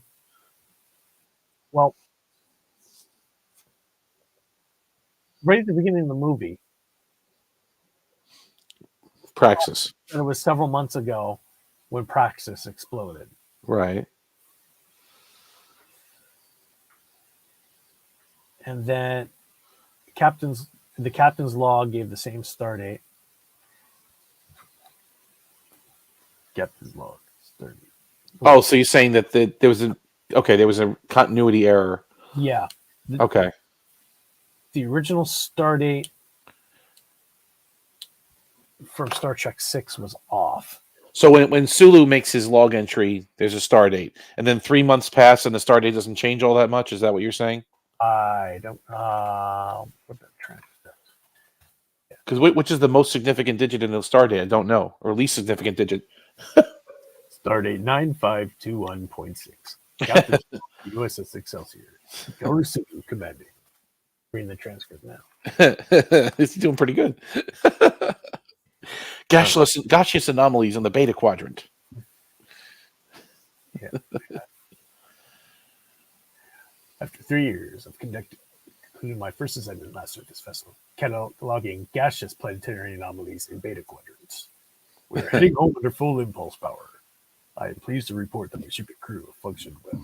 According to this, we've completed our survey of the entire sector. Don't tell me that was any meteor shower. Okay, here it is.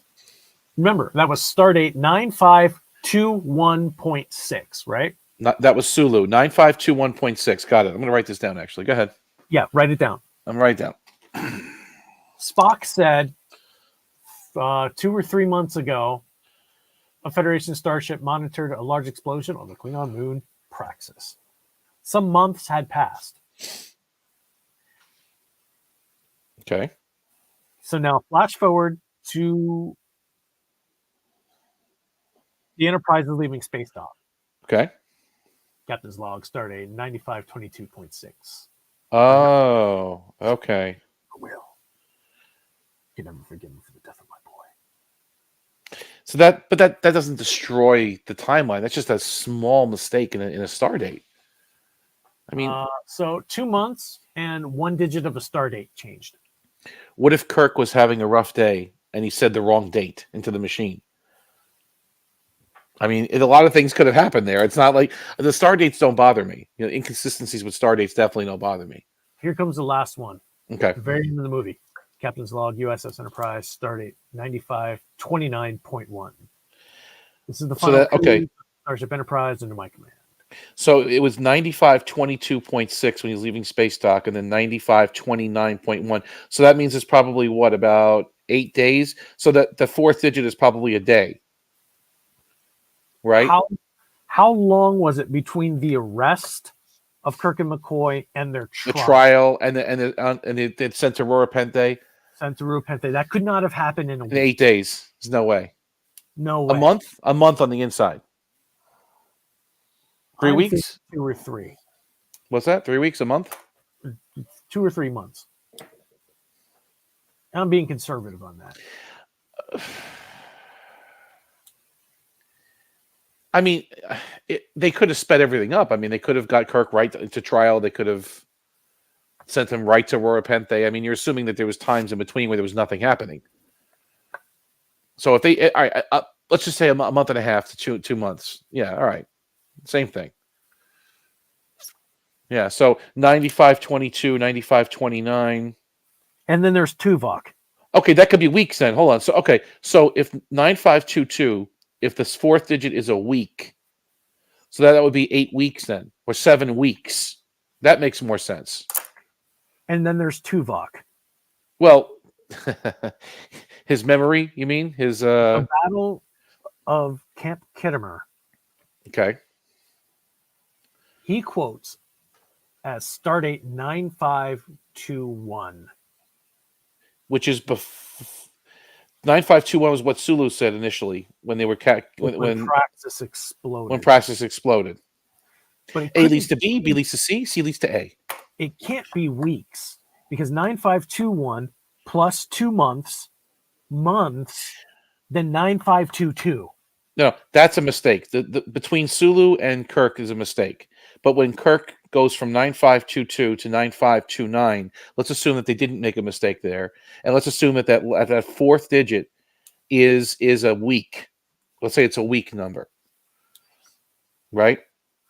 So that would mean it would be 9 to 2. That's 7 weeks. That's feasible from the time that Kirk left space docks to the time he got picked up in Rura Penthe. That could be 7 weeks. Right? And then 9521 is just when it all began. Yeah, I mean, so yeah. It's one line. What's getting you messed up is one line. If they would have said it happened last week or 3 days ago, this was witnessed on the Klingon Empire, it would have made more sense to you. But because the star dates aren't lining up, it's messing you up. Nobody's paying attention to the star dates. I don't even pay attention. I very rarely pay attention to star dates. Honestly, I just don't. The time management in that movie is generally bad. It's bad. Well, they have a big clock above the screen too. On that one, a big digital clock. Yeah. Thomas says that the trial was, the star date of the trial was listed on the view screen, and I don't on the view screen. Okay. I don't have access to it. Paramount Plus? No, because we don't subscribe to cable here, so we don't. Oh, okay. I could try to pull it out. Let me see here. Paramount Plus. Yeah, look for the trial. I'll do it.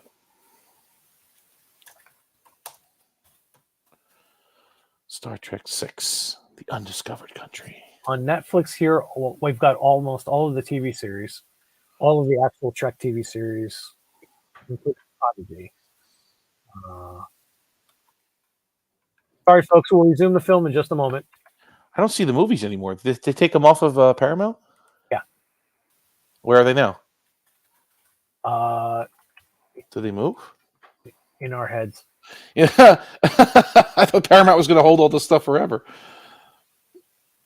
Let me see here. Star Trek 6. Paramount is no longer the home of Star Trek. Star Trek 6, The Undiscovered Country, Japanese. It's streaming right now on HBO Max. I have that too. I have This Max. is terrible. I can watch Star Trek 6, The Undiscovered Country in Japanese dub for free on Prime. On Prime? I have to rent it for 300 yen for the day in English. No. I have it. Hang on a second here. There's no Sign in. subtitle on it, so I can take a look at it. Oh, are you kidding me? This video is currently unavailable to watch in your location. I'm in Japan without a yen. Star Trek 6. Yeah, they moved it to HBO. I mean, to Max, whatever they call it now. Oh, The Undiscovered Country. Here we that go. is just so stupid. All right, let me move this Not forward. available. So you're saying it's on the view screen as Spock is watching the trial? I've never trusted Klingons. Never will. Thomas The is death saying of my look boy. at the time, not the star date. Okay. Well, Sulu's watching it on the screen too. Yeah. I'm at time index 103, 102.07.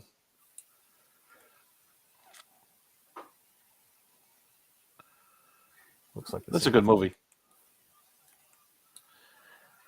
Kirk.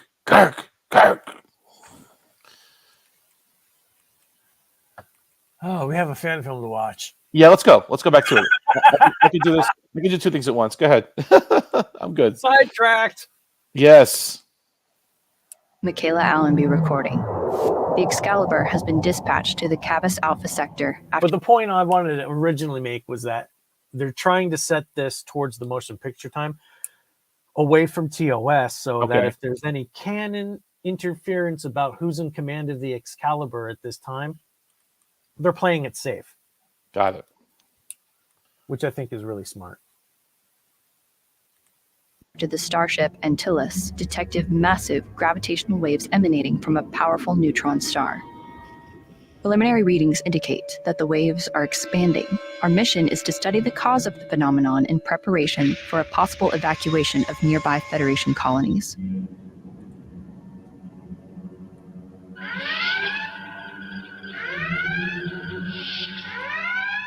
Report. Holding position at the L1 Lagrange point between the fourth planet and the primary star. The neutron star's gravitational field is expanding and growing stronger. It's now 6 times its normal intensity. How can a star's gravity change? Unknown. The red giant is being pulled closer. The orbits of the planets are beginning to destabilize. Captain, we're losing our position. Hard about. Full impulse. Impulse engines are failing. Warp speed. These readings can't be right. It's almost as if there were 10 neutron stars occupying the same space at the same time. Bridge to engineering, give us maximum warp. We're overloading the dilithium crystal chamber, Captain. Warning, warp. They're all women in this ship Yeah. too. Well, there's 3 men right here, but I mean, they have no lines. They have no Right. significance. And the science officer. Yeah. He's sweaty guy. Push it right to the edge. Structural integrity weakening. What the? Structural integrity weakening.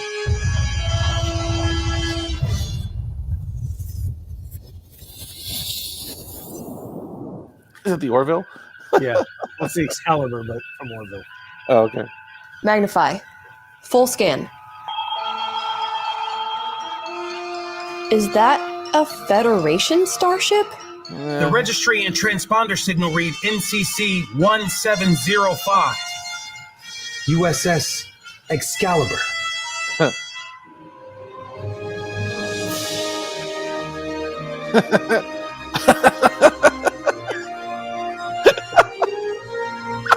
What is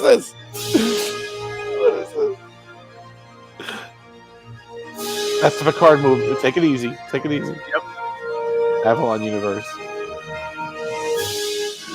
I think I'm watching Captain's Galaxy Log, Quest. supplemental. We have somehow been show up pulled later into a on, too. dimension outside of our own space-time continuum, to a realm that has a quantum signature completely different from our own natural universe. Oh, this is like Present, parallels. we Okay. don't know how we got here, or how to get back. This is Parallels on steroids. Got it. Okay. Okay. You said we've left our space-time continuum. Explain. All matter and energy within sensor range is oscillating at a different frequency at the subatomic level than anything on this ship or in the known universe. So it makes sense that we are no longer in our own quantum reality. Quantum realities? You mean like parallel universes? Exactly. For any event, there's an infinite number of possible outcomes, and our choices determine the outcomes. Now, there is a theory in quantum physics that any It's the Kirok obelisk. Oh, it is. Obelisk. Yes. Obelisk, yeah. Yeah. I'm Kirok! Kirok! I'm Kirok! He's the obelisk. Oh. Preserver obelisk. How much time passed in that episode? Speaking of time passage, was there about months? 2 or 3 months at least? It had to be, yeah. Right? It had to be. I'm Kirok! I get laid every day by this really hot Indian chick. I am Kirok! I wouldn't want to leave either. Miramani was hot. She was. She was. Miramani! silly that can happen, does happen, and exists in an alternate quantum reality. Our universe is part of an ever-expanding multiverse.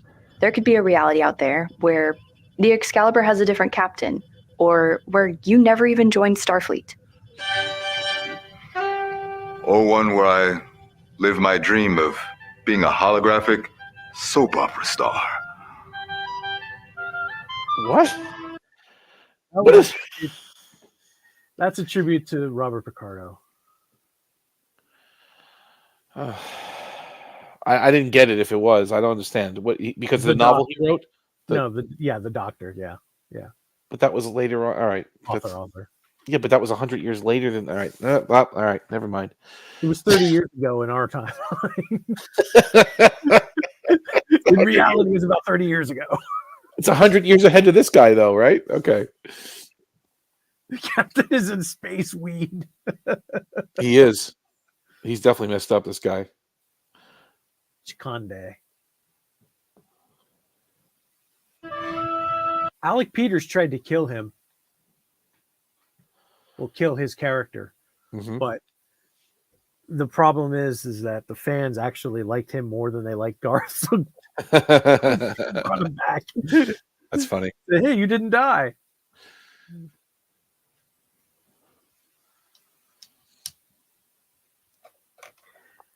There could be it's called the Discovery original. didn't suck. Yeah, it's called the original premise of Star Trek Discovery. I think Bryan Singer was onto something. We'll just never know what it was. Fuller. I'm sorry, Fuller. I said Fuller. Singer. Yeah, you know what I meant. Fuller. He was onto something. Yes, he was. But we'll never get to see what it was. Ever, never, ever, never. But there was something there. Fuller was an activist, but he wasn't going to take it into an activist way. He was going to pull off a Terry Metalis. He picked that time period for a reason. He Yes, developed Michael Burnham, I guess, if that's what's the character he did develop for a reason. He wanted it to be not a captain-centric show, more of a first officer-centric. And it was supposed to be an anthology show, which is Anthology, supposed to go through the different eras of the original series. It started off with the Klingons and the Sheliak and all that stuff. I believe the Sheliak were supposed to be part of it. That's pretty cool. Yeah, Sheliak. They should have been in the first place. And go through Michael's career from Lower Decks to Captain after Star Trek 6. That would have not messed with anything. That would have been perfect. Right. Just it would have danced around the stuff we know without interfering with it. But the two circus clowns, they got to write the whole of seasons 1 and 2. Ugh. Yeah. And then we got what we got. And then we got to we got what we just saw. My eyes are still burning from that. That was horrific. It was freaking.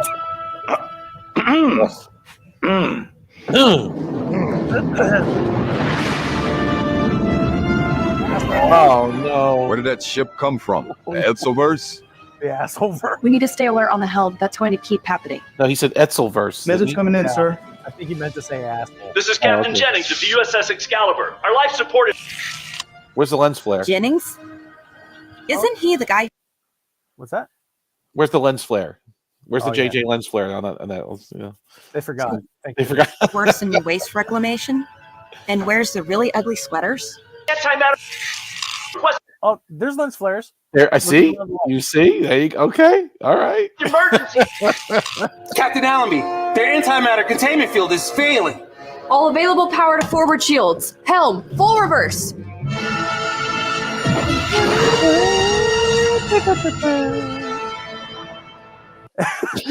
And every Star Trek fan cheered at that very moment. Beautiful. Yes, they're gone. Yeah, seeing that ship blow up is very, very, very satisfying. Their reactions are perfect. They know they can't write Seth MacFarlane level comedy, so they just do this. This is perfect. They have almost no lines in this book. Their containment field must have been extremely fragile. Warmest greetings from the Love Federation. I am Captain Flower Blossom Allenby of the Love Ship designation Excalibur, and this is my first officer, Commander Presley. Who needs a hound dog when you got a collie? Thank you very much. That's a tribute to James Cawley. Yeah, he was he is a professional Elvis impersonator. Yeah. Yes. So are those the Eden people? Like, did they take over a ship? Is that what that is? Probably. Dr. Severin's group. Probably. Herbert. Everybody's a Herbert. I am not Herbert. The Love Federation. Fire all weapons from the Hate Federation. Because I hate you. And I berate you. And I will fire photon torpedoes on you. That's great. Oh, there he's back again. It seems as though we have only one option here.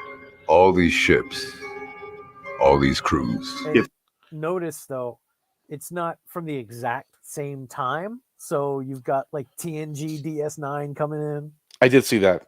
There's different Excaliburs from different time periods as well, not just the same time in different universes. Right. Okay, different times, different universes. Okay. So, like I said, parallel on steroids. Yes.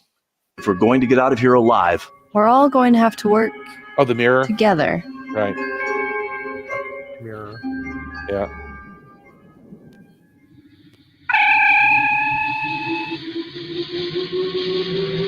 The women!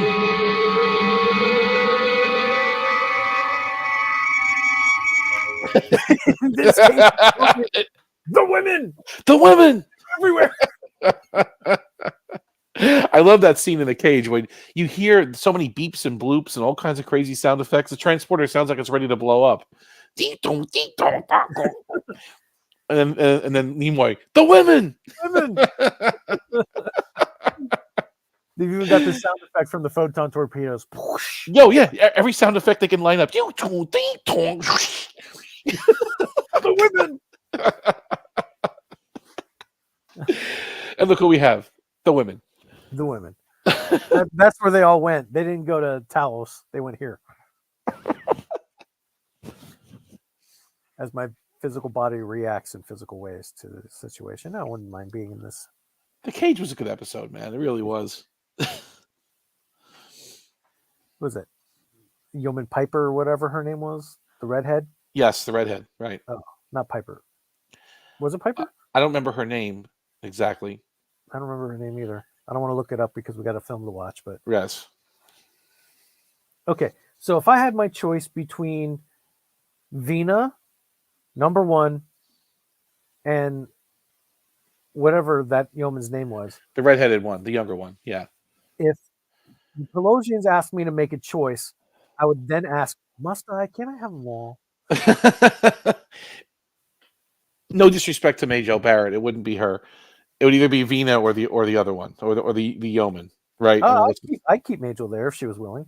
Okay, all right. I mean, no, Or she was number one. All due respect to her, yeah. No, she morphed into her Rebecca Romaine form. Then we definitely have a conversation. We'd have a conversation at that point. Yes, it would warrant another conversation, right? Yeah. Morphing into Rebecca Romaine, she was Mystique. Who's a shapeshifter? Exactly. Yeah, Mystique. What was it? Yep, Mystique. Yep, and she was naked for that too. She was pretty much. All that makeup was just glued onto her, right? All those her appliances. tits were out and everything. She was naked. She was, as much as you can be on a family movie. Oh.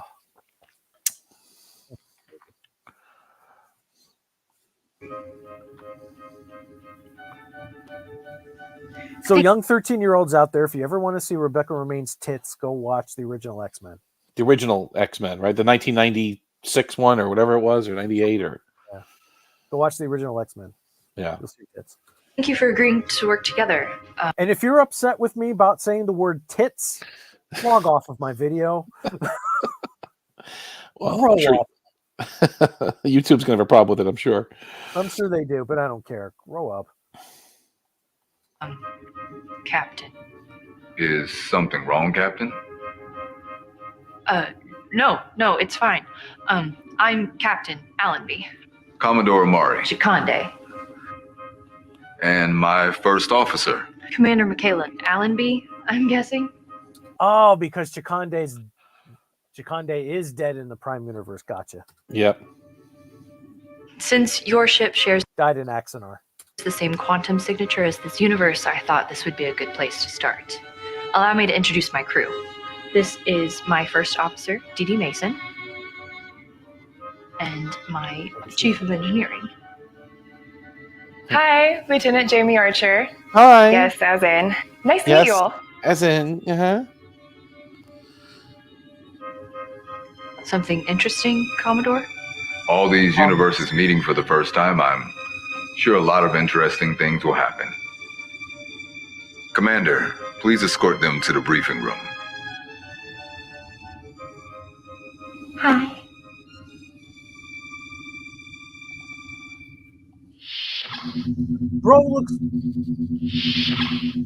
Hi. Bro looks like Skeletor. Yeah, that's true. Skeletor. I don't understand. Was gay for He-Man. An invasion. We haven't heard from Command or another ship in months, so we can't help but wonder if we're the last ones to escape the Klingons. Oh, so Can't she's the imagine evil that. one. Okay. All of Starfleet just gone. They took us by surprise. Our entire civilization was focused on peace talks. So we didn't mobilize until it was too late. Spock was messing with him. A compiled analysis of the That right there, to the writers of that last piece of crap that we saw before this, is how you respect canon. Right. Little took a piece. details like that. Right. Don't get me wrong, this is far from good. But compared to what we just saw, this is a masterpiece. That little detail right there. Because we know from the end of Mirror Mirror, somewhere between that and when the DS9 crossover episode happened, Crossover. Spock dismantled the Terran Empire from within. Yes. Okay. Yes. So they took that and kind of ran with it a little bit in that line, which was, you're right. It's nice paying respect. But also Star Trek Continues did an entire episode where they showed Spock actually dismantling the Empire. True. That was pretty good. We'll have to watch that next as a follow-up. Yes, that's a good one. Classic Vic. Classic Vic playing Broly as Kirk. He was very angry in that one. Yes. Brilliant. Freaking brilliant. And I would love and be honored to have Vic come up with us one of these days. Oh, man, that would be beautiful. I would love that. Yeah. I have to write Vic. Maybe I might still have his email address. I might have to. Is he still? I mean, is he still doing some broadcasts and stuff or interviews, or is he just laying low right now, or what is he? Oh no, he's been doing conventions since the end of the lawsuit. Good for him. He's Good been for coming him. back. We need to write him then. Let's definitely get him. Yeah, let's get an email out to him and say, listen, we've been reviewing your work and we'd love to have you on it, or just to talk, or even a little 5-minute interview or 10-minute interview with him would be fine. Me and him were talking, I think like 10 years ago or something, when I just started doing programming about I was going to do an independent Star Trek game for him.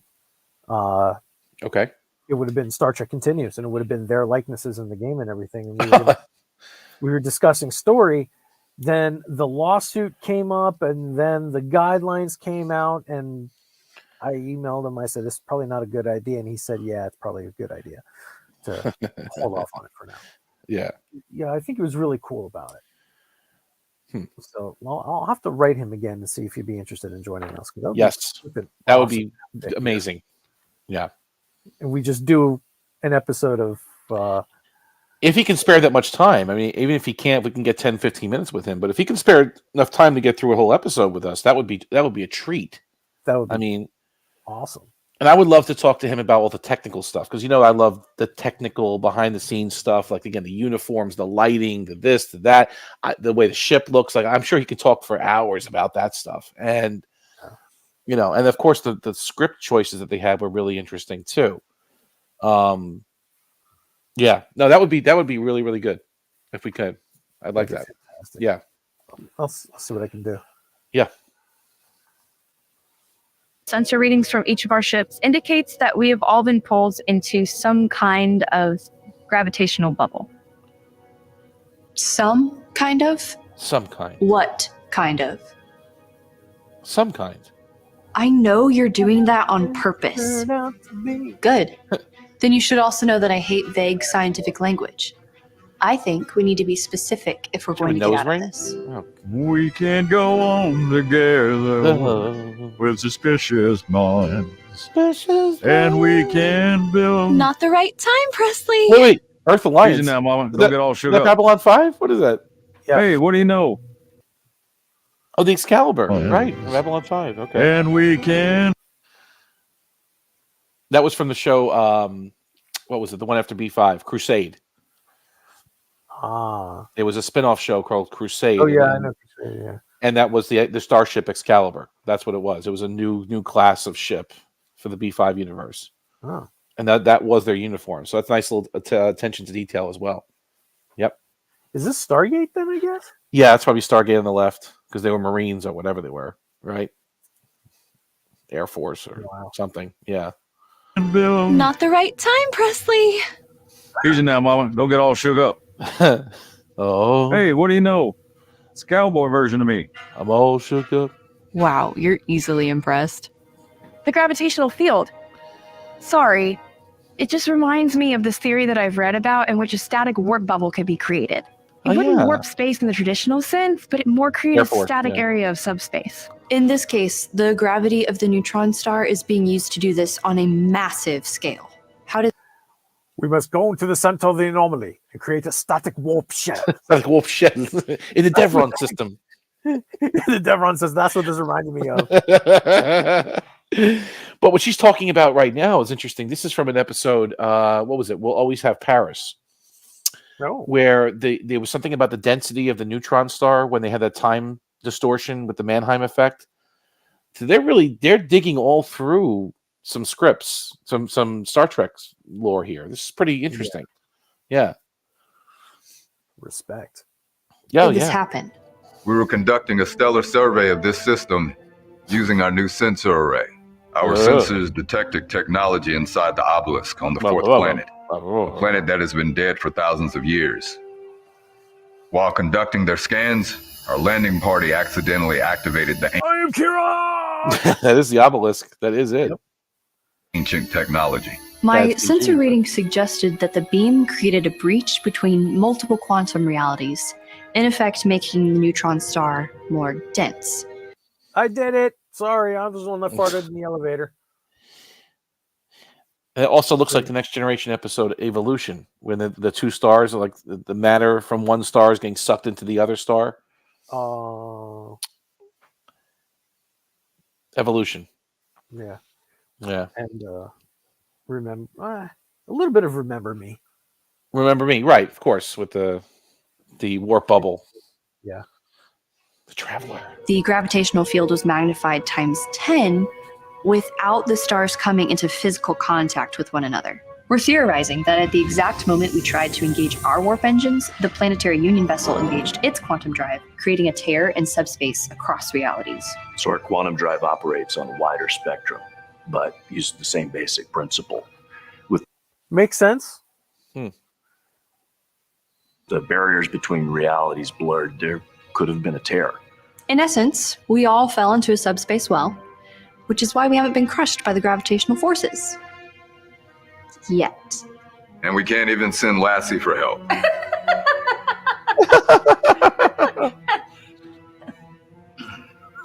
Here's the best part. We're from a point in time in our universe that's 200 years in your future, Which means that time can travel at different rates in different universes. which could add all kinds of complications if we don't act soon. Captain Duconde, this is your universe. What do you think? While you investigate the obelisk, we'll see if we can trade supplies with the other ships and get us all in a better place to work together. Viva Obelisk! Viva Marty McFly from Back to the Future 3. Oh, Eastwood. Yep. Got it. Obelisk! Not the right time, Presley. Come on, baby, don't be cruel.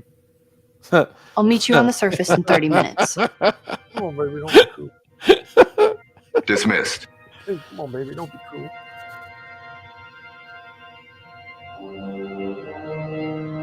It's got frames on the Rumble. Huh.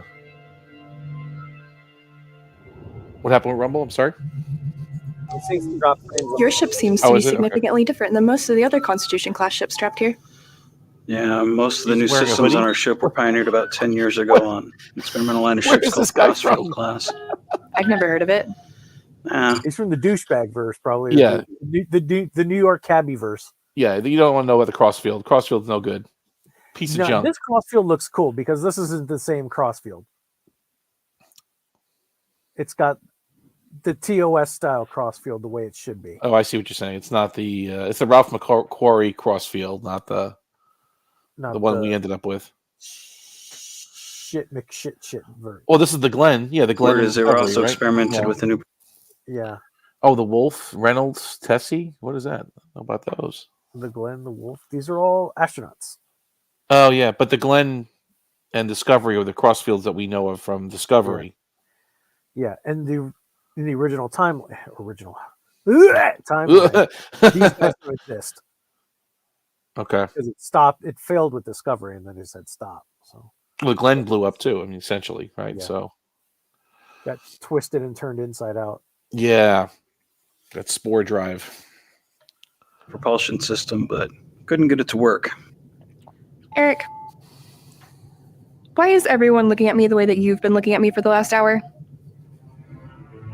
Well, it's not because you're dead or anything.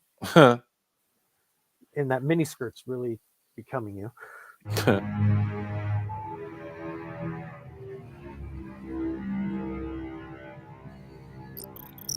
is this guy in a zip-up sweatshirt? Who is this guy? He's the taxi driver. Taxi! From what? New York. No, they don't look like that. They're Middle Eastern. They did in the 90s, though.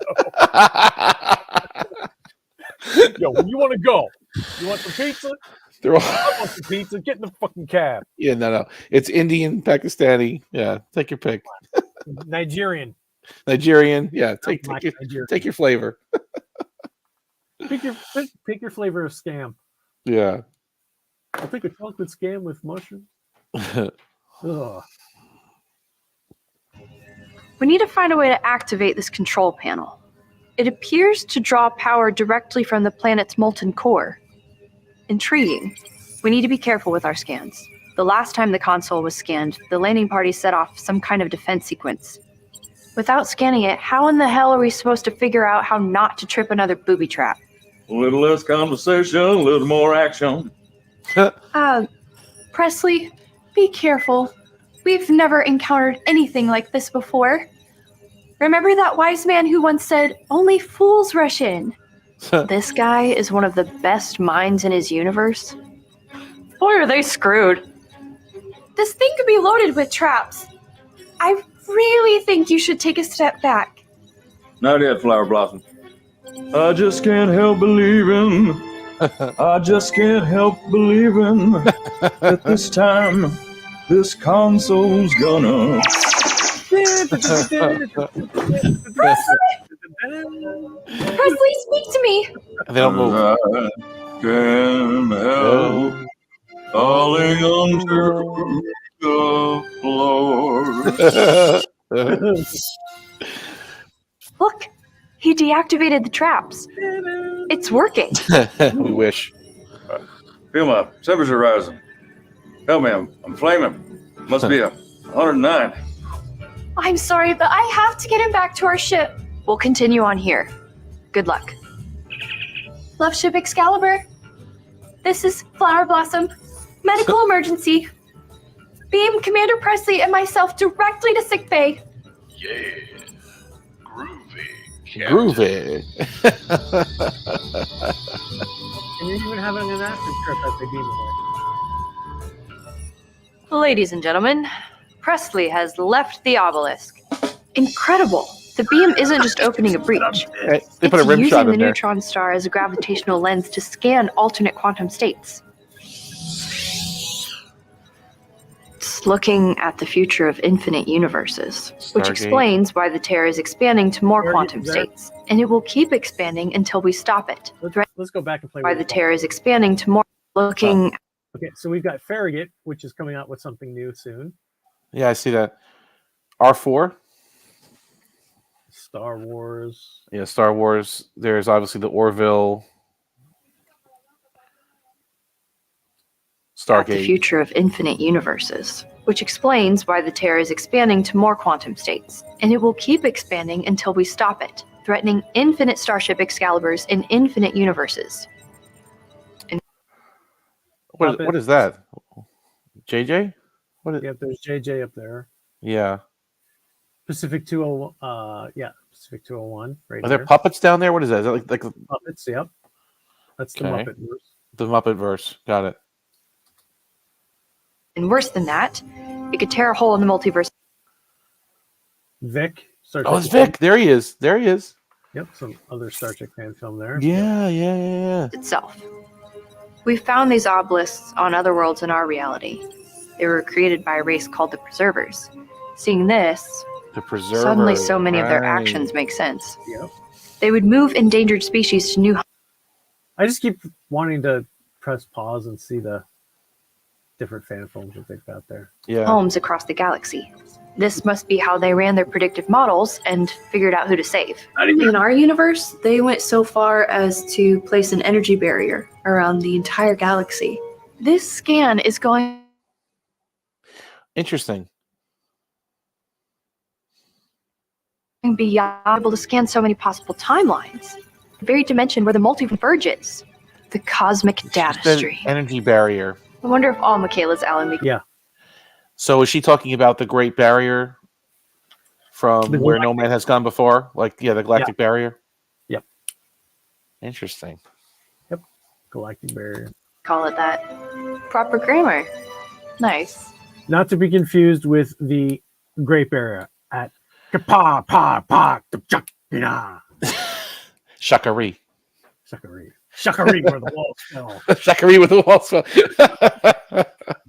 You know, I was watching that movie last night. It was on MGM, one of their, their channels, and it was good. I like Star Trek V. I always have. I don't know why people rank on that movie. It was all right.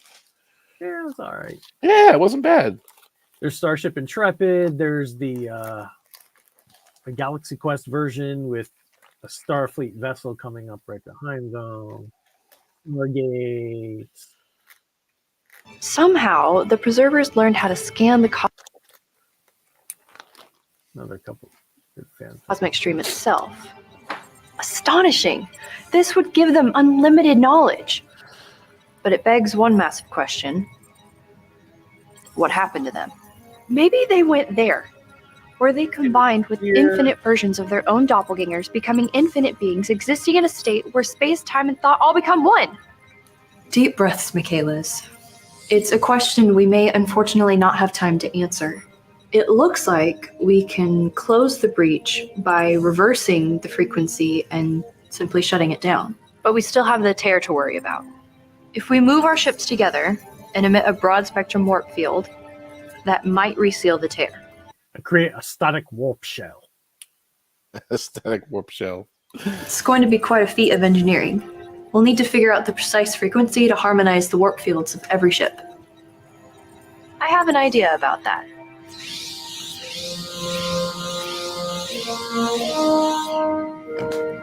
Ladies and gentlemen, welcome to the first meeting of the Transdimensional Council of Menard. It was an idea I got from an ancient science fiction television show. Right. The Flash. Right. Rick and Morty. Rick and Morty. Lower Decks homage. Huh. Taxi driver. From where? New York. Oh, God. In the 1990s. What are you seeing out there, Captain? Long-range sensors indicate the formation of a black hole. How is this guy? The system is still there.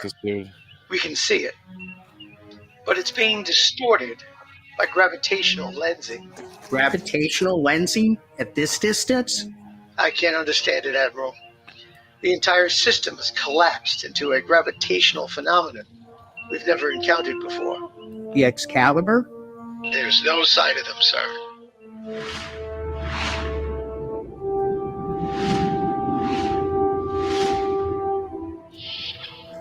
You wanted to talk? A little bit like looking into a mirror, huh? I guess that's what happens when you meet your doppelganger from a mirror universe. You realize you're the one from a mirror universe. Yeah, I guess you're right. Yeah, whatever. Yeah. I can be a reflection for you. Like, whatever. We're alike. Whatever. Not. You have so much potential, and you don't even see it, do you? I don't know what you're talking about. Be a mass murderer like I hate seeing you like this. Knowing all that you could be. Here you are taking orders. Soon you'll be just like that other one. Dull, dead inside. I like my life just the way it is. Is it me you're trying to convince, or yourself? What does I'm it not matter a chicken. You're a turkey. We're the same, you and I. No, If you had lived my life, you Remember would that commercial? understand that. Come on, we man. do take some have drugs. a situation to solve here. What are you, Maybe we should chicken? get back to that. Bark, bark, bark, bark, bark. I'm not a chicken. You're a turkey. You're yellow. Yeah. What'd you say? You're yellow. Yellow. Huh? You want to take that back? You're mustard. It's yellow. Nobody calls me yellow. Yellow. Yellow, yellow. That. About that.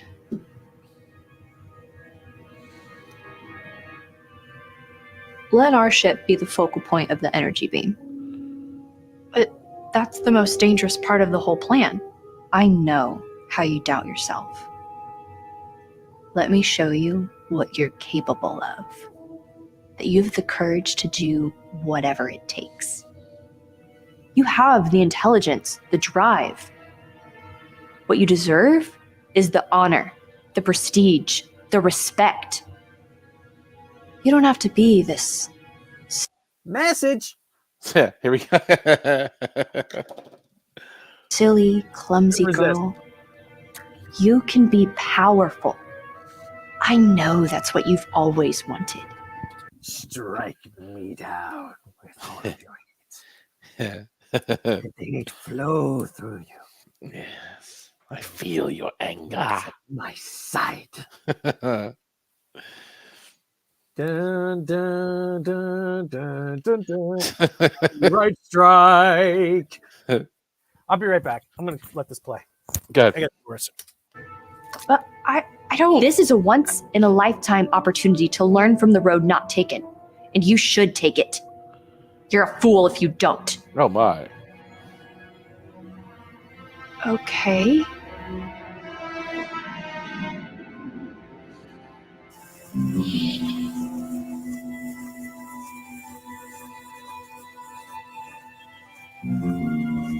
Our medical supplies are finite.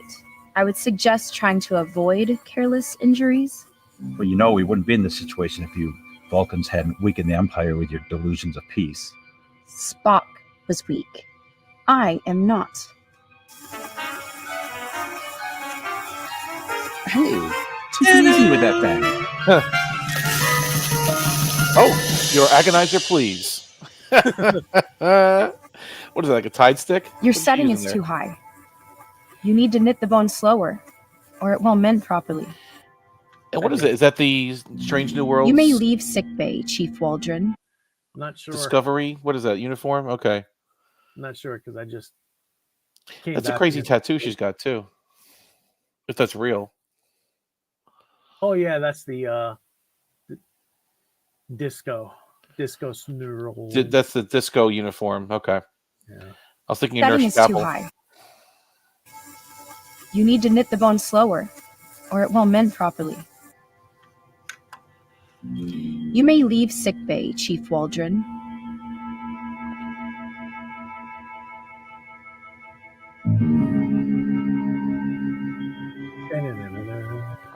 Did you need something? You wish.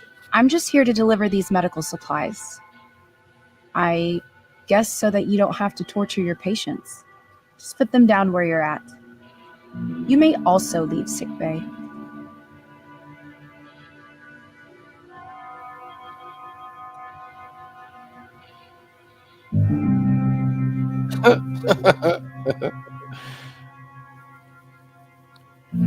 Those ears are horrific.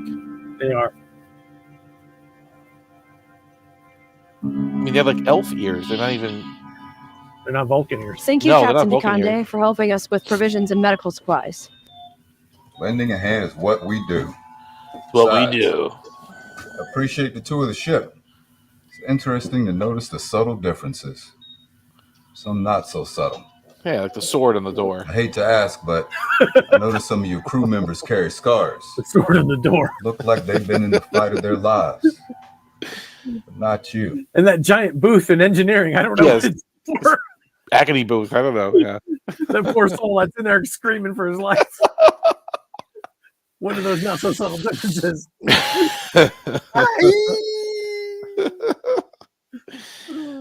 Your agonizer, please. You're just as pristine as any of your doppelgangers. Due to your error? Not all scars are on the surface, Captain. No, Mr. Spock. No, Mr. Spock. I told you to secure the circuit before beginning repairs. You could have destroyed the entire assembly. Agonizer, agonizer. Sorry, Captain. Come on. Yep. Is that really necessary, Captain? Oh, yeah. Don't you dare pass judgment on my actions. You have no idea what I've had to go through to keep this crew alive. Well, you're looking a We little could close be the there, last girl. ship. If I don't maintain a firm control, humanity could die with us. Don't lose your humanity to save it, Captain. You know, if we didn't need each other, this could be fun. You have a strong spirit and a soft heart, Yum, yum. and that'll get you killed in space. Yum, yum. You have your supplies. Toasty. Toasty. Toasty. I think we're done here. Feel the power of Toasty. I never understood when that guy came out. Mortal Kombat 2, right? He would just appear out of nowhere, the programmer, but I don't know why he would ever show up. That was just a joke. Okay, yeah. Toasty. Dan Forden comes out and sounds like Dusty. It was every uppercut. Dusty. So iconic now. It is. I mean, I started with MK2. That was the first time we saw him, right? And it was funny. Even on the home versions, I think it was there too. Yep, sure was. Acclaim. The version was the superior version. Thanks for the tour.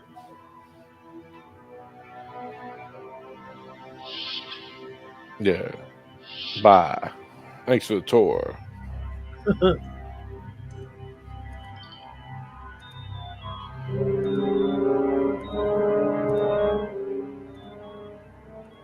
You know what to do. Don't screw this up. Succeed, and we'll beam you back at the last second. Fail, and you die. Okay. Yeah.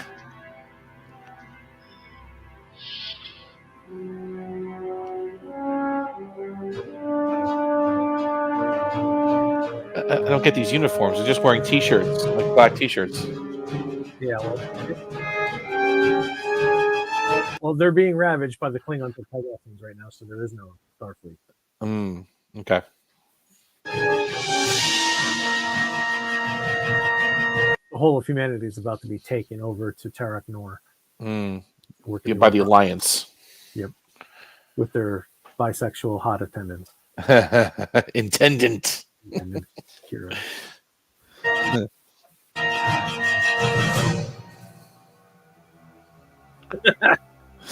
How'd they open that thing again? I forgot. What did was it the tricorder that did it?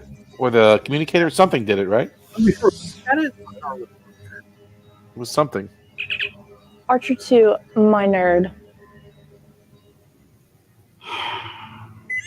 Yeah. Go ahead. I have the beam frequency from the obelisk. Sending it to you now. Gentlemen, please. I believe I have the answer. It's the ID gas. Joe Farioka? Hey, I've got the results of that tricorder scan we talked about.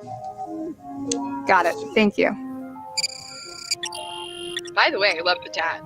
Thanks. Yeah, from the tat.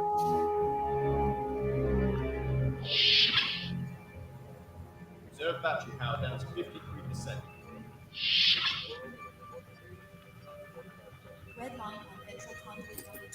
What is the launch start date of this vessel? Yeah, I was just thinking the same thing. I was just thinking the same thing. In the alternate mirror universe in the fan film, what was the launch start date of the Excalibur, right? Yeah. He wants to get it right. Oh, what's that? It's Stardate. San Francisco shipyards, I know.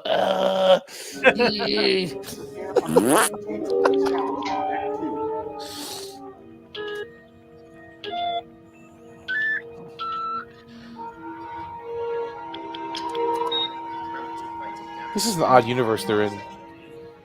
We just found the cure for the Drakh plague. The Drakh plague, and yeah. started a mission of pure exploration.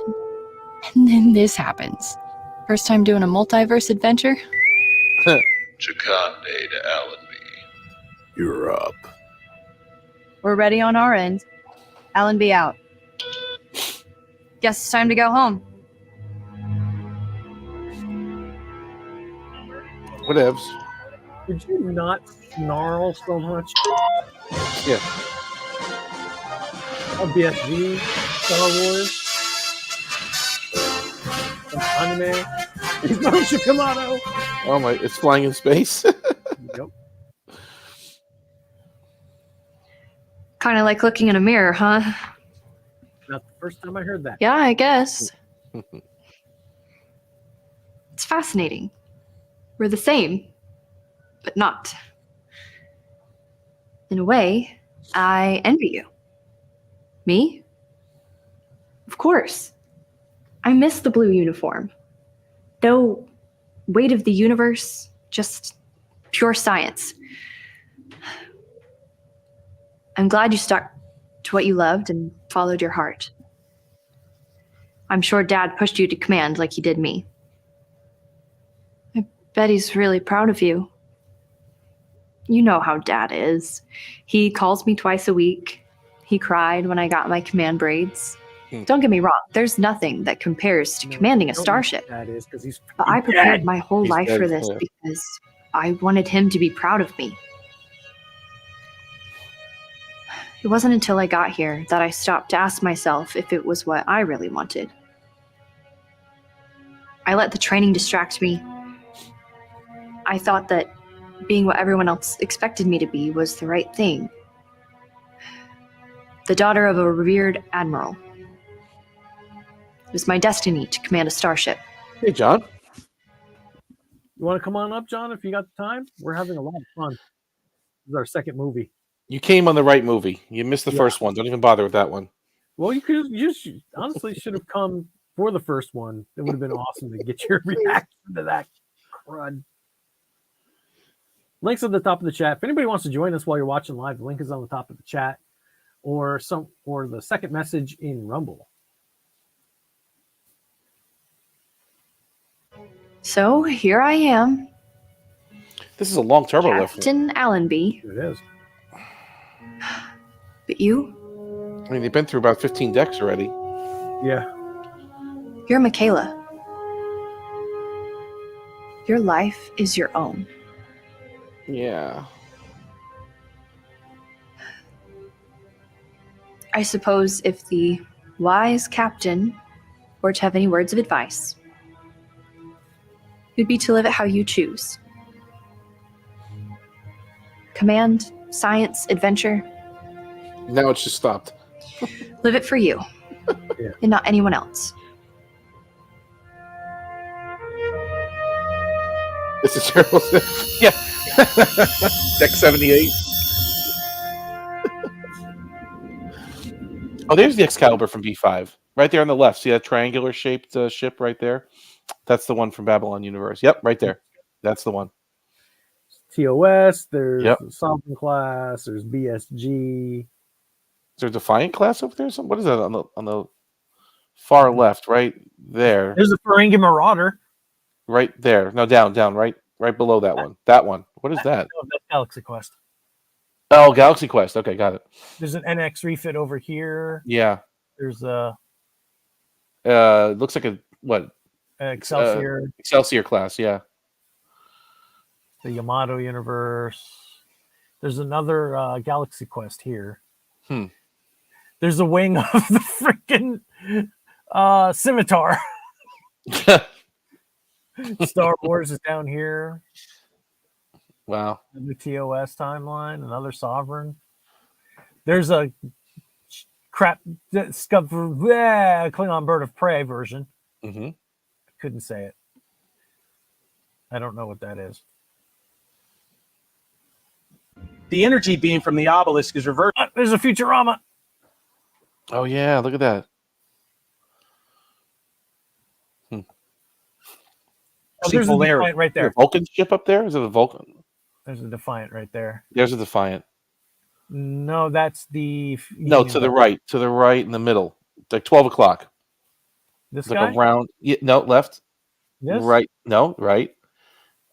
There, down a little bit. That looks like a Vulcan ship, doesn't it? That's a Vulcan ship. Yeah. That's Vulcan. Seneca Vulcan. Signal coming through. Vulcan. Excalibur C-137 is moving ahead of the fleet to the focal point to channel the deflector pulse. All other ships are moving into formation. Almost time to head back to your own ship, Commander Allenby.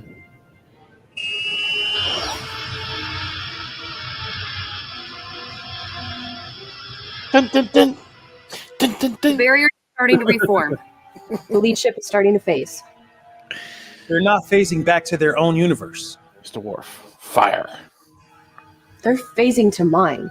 Captain, none of the other ships are phasing. Hail them. Aye, Captain. This was your plan all along. Don't tell me you're surprised. You're responsible for your crew, and I'm responsible for mine. And we are not going back to that hell that we came from. Disengage the warp field, and you'll destroy every ship. The Borg is everywhere. Just go, That's it. and you'll survive. That's what I was thinking. At least for a little while. Besides, we don't know what it's like can't over risk there. any of you coming after us. You would strand all of us here with no way back? I love it that scene. Bridge is on fire. Okay, Ellie's on fire. You see Worf like running around in the background, like shit's blowing up, and Worf is like running from left to right, right to left. We won't go back. We won't go back. Riker's beard is down to his chest. Oh, that was good. Yeah. Ask yourself that question. Because if you had lived my life, you would. No, I wouldn't. I guess not every Michaela Allenby is the same. It's not about circumstance. We can all overcome circumstance. You are truly evil. Somebody needs to proofread the script. Never repeat your words. That's not the circumstance. It's not about circumstance. You got to change the circumstance. It can't be like that circumstance. Proofread. Use the thesaurus. Yeah. Thesaurus is your friend. It's not a dinosaur. It's not a dinosaur. That's so easy to say from your utopian perspective. It must be nice getting to decide your own fate, choosing between good and evil. But maybe this time, I won't let someone else decide for me by sending me back there. You're right. We're not the same. And if the only people who judge me for that are people like you, then I feel pretty confident in who I am. Captain. Message. He's not a bad actor, this guy. This guy and the science officer dude is not too bad. Those two, but the rest of these people are just not good. Captain Bumblebees.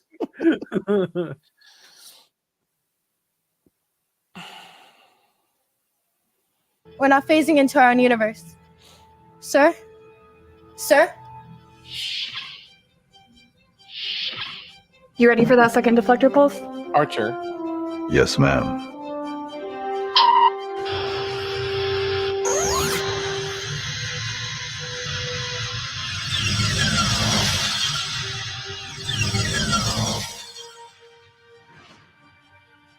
Where did they go? Were they destroyed? If we worked out the calculations correctly, they returned to their own universe. With what they were trying to do to all of us, Just a little bit. we would have been justified in destroying them. If we had, we would be no better than them. I have a feeling, though, I might just run into her again someday. Maybe. Anything's possible. I guess that's the price of doing the right thing. So monotone. That was a close one, Jakande. I'm glad it worked. Amari, thank you for making the right decision. I couldn't kill anyone else for her. You'll have a better life here with us. Thank you, Captain. Captain Allenby, I think it's time we exchange hostages. Bye, Captain Jakande. Yeah, see you later. Thank you for helping us save the day one more time, Jamie Archer. Once we figured out they were trying to steal our technology, Jamie analyzed the signature of their deflector pulse. That's how we were able to stay one step ahead of them. Right, don't show it. Thank you for trusting me in Talk both about it. universes. Tell it, don't show it. Energize. Right. Classic start, classic modern track. Yeah. Oh, little JJ. Ready to go home? This may still not work. JJ Hey, transporter. don't jinx it. Huh? The transporter effect was the JJ effect. The Yeah. JJ, yeah. Yeah. So this universe must be closer to that, right? Yeah, it's a hodgepodge, but it's closer to JJ. It's closer to JJ. With, it's a nice twist. Yeah. Avalon's not too bad, not compared to what we just saw before this. Oh. It's like the damn musical episode all over again. I'd rather watch the musical episode than that. NSEA Excalibur.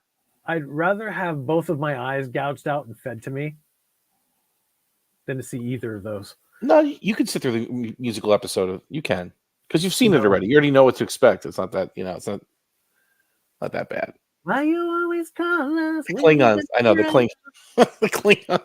We're gonna free you and slay you. I'm Ortegas. This is the helm, my realm. As you draw your last breath at the end of our battle, I'm gonna slit your throat with my dart dog. So this is now the NSEA. So that's a Galaxy Quest, right? That's kick Omni off the screen. Thank you. No, you removed myself. I saw you removed yourself. That was good. Remember, kids, tell, don't show if you want to swerve conventional wisdom. Show, don't tell is for nerds. Right. You're right. Nerds being everybody else. I mean, if you read a book about how to write a screenplay or teleplay, right? They always say you always want to show, not tell, wherever possible, right? Because it's a screenplay. Visual. Right. It's a visual medium. If we're going to tell and not show, yes, we'd write a freaking book. Oh, this is funny. Tell, because the cameras are rolling and it costs money. Ugh. We're almost done with this. I can see the finish line ahead of us. Apology. Here's Excalibur. There you go, baby. That's a beautiful ship. Ayoka, tech the tech. Allenby, science the science. All right. Take it easy there. Hey, Take it easy don't there. forget to captain the captain. Laddie Buck. Oh, yeah. Attention all hands. This is the captain. We're about to attempt to use all our warp energy to seal the interdimensional breach. Chance. There's a chance we could fail. And they did the same shot. Could be destroyed in the process.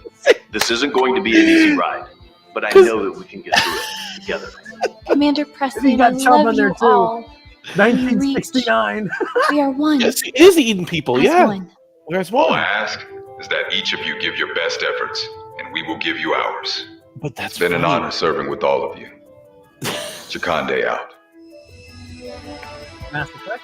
Asgard Cord, 100%. I can't see that. Shields are ready. Hawkins' father. Hyperdrive engines are fully powered. We're ready to go. Prepare to direct the hyperspace window right at the focal point. Should work. Major Archer says the math checks out. In Archer we trust. Focal point computed. Weapons at maximum. Trust. Yeah, as in.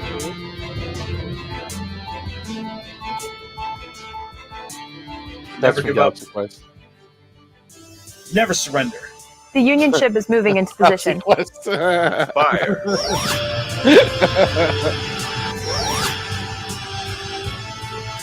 Engage quantum drive.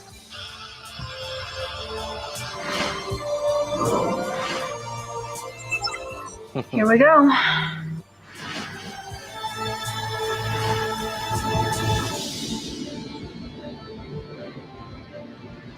Okay.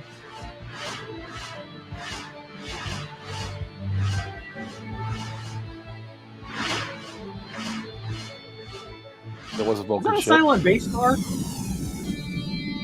Huh. Was that a Cylon base star? Could have been.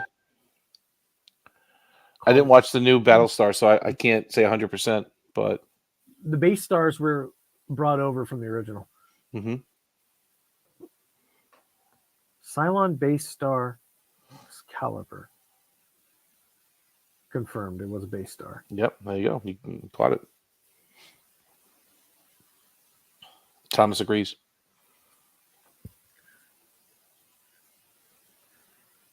Because extreme violence is half the answer.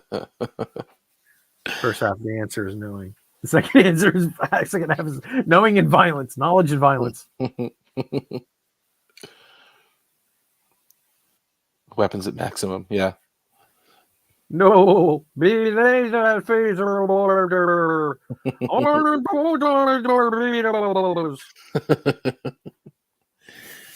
Torpedo.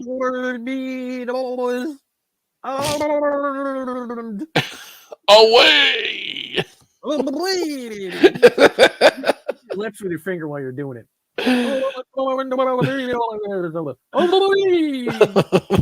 Sounds just like it. Report. Solar activity returning to normal. And FYI, the next stellar explosion is in 96 years from now on stardate 43126.1. So there. The intense gravitational pull of the... Yeah. 43126.1. That's not the Vico, is it? Stardate. That's evolution. It is, isn't it? Yep, I told you. Star Trek PNG Evolution. It was Star Trek 431 something.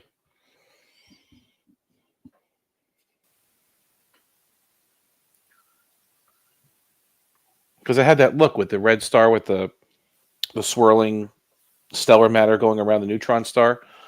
Stardate 43125. Mm-hmm. What did she say the stardate was? Somewhere around there. Go back. 126.1. There you go. 126.1. The intense gravitational pull of the neutron star consumes all of the stellar material of the red giant until it builds up on the surface and explodes every 196 years. We had a bet on the exact star date. The captain lost. We almost died in a bubble universe. A bubble universe. And this is the first thing you bring up now that we've escaped. It's the most science way of knowing that everything is back to normal. Ugh. She's kind of cute. That feels much better. I'll try to be more careful in the Jeffries tubes. Thank you. How does he fit in the Jeffries tube? Exactly. Unspar. So this is it. Your first romantic shuttle flyby in your new command. Are you nervous? Are you kidding? This is my destiny. I waited 2 years for this. I'll never forget this. I'll be sad to see you go, but I guess everybody deserves their happily ever after. Enjoy the journey, Lieutenant. Say goodbye to Miss Aoka. Bye. Goodbye, Eobard. Energize.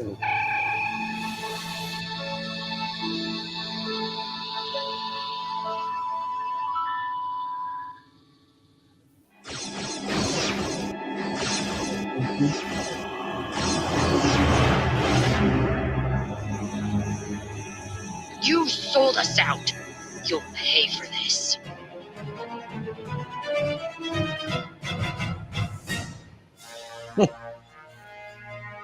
Wow.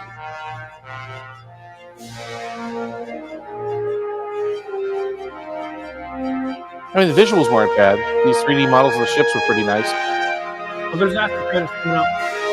Yeah.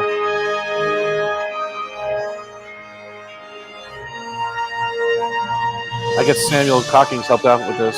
Yeah. That's cool shit.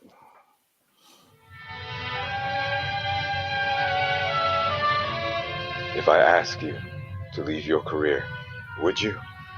Of course. I love you. And it's because I love you that I would never ask that. But Victor, I'm pregnant with your child.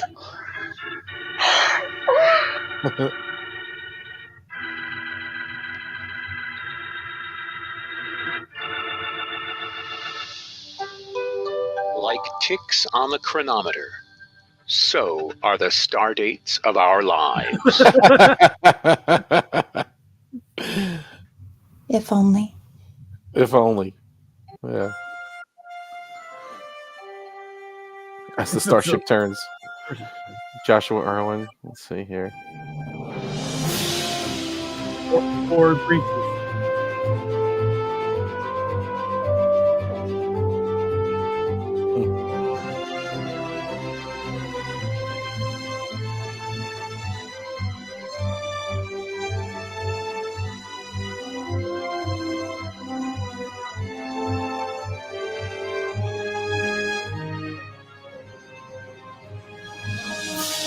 Visual effects supervisor Samuel Cockings. Yeah. Yeah. That's why the models look good.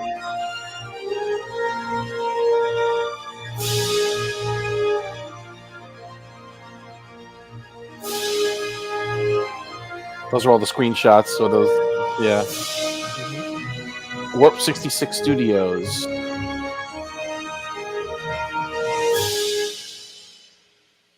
Wow. I mean, it was definitely more entertaining than the first piece of garbage we watched tonight. More respectful. Yeah, and this, I will no longer say that this is hot garbage after what we just watched. No, because when you put it in context is everything, right? When you put this in context, this is not as bad as the one we just watched earlier. Context is for kings. Roll credits. Yeah. Yeah. Not bad. I mean, it was bad, but it wasn't as bad as we've seen. The acting was subpar. Maybe one or two actors in there knew what they were doing. The rest of them, that lady who had most of the dialogue, whatever her name was, Michaela, whatever, she was monotone as heck. Terrible acting on her part. Technically, it looked good though. Like the graphics were nice on the visuals on the bridge and the screens, and the green screen work was good. Like I can't fault the visuals on this at all. I will go so far as to say that this was fantastic. It was a masterpiece. It was more than I originally thought it was going to be. And the reason why I say that is because of the trash that we opened with. Oh my God. When I say that trash makes this thing look good, I meant it. Yeah, you were right. You were 100% right about that. I meant it. Yeah. Don't get me wrong. This sucked, but it sucked a lot less than the first one. Oh man. What was the first one called again? What was it? Like to work duty or whatever. Okay. Oh, when duty calls. When duty calls. Yeah. Like when my toilet calls. Yeah, I was gonna say the duty that they're talking about probably refers to that duty more than other duty. Michaela Bumblebee. Yeah, I didn't care for her personality. Love behind this. Yeah, no, that's true, Brad. Thanks for the comments, everybody commenting. I mean, Brad and Thomas and everyone else.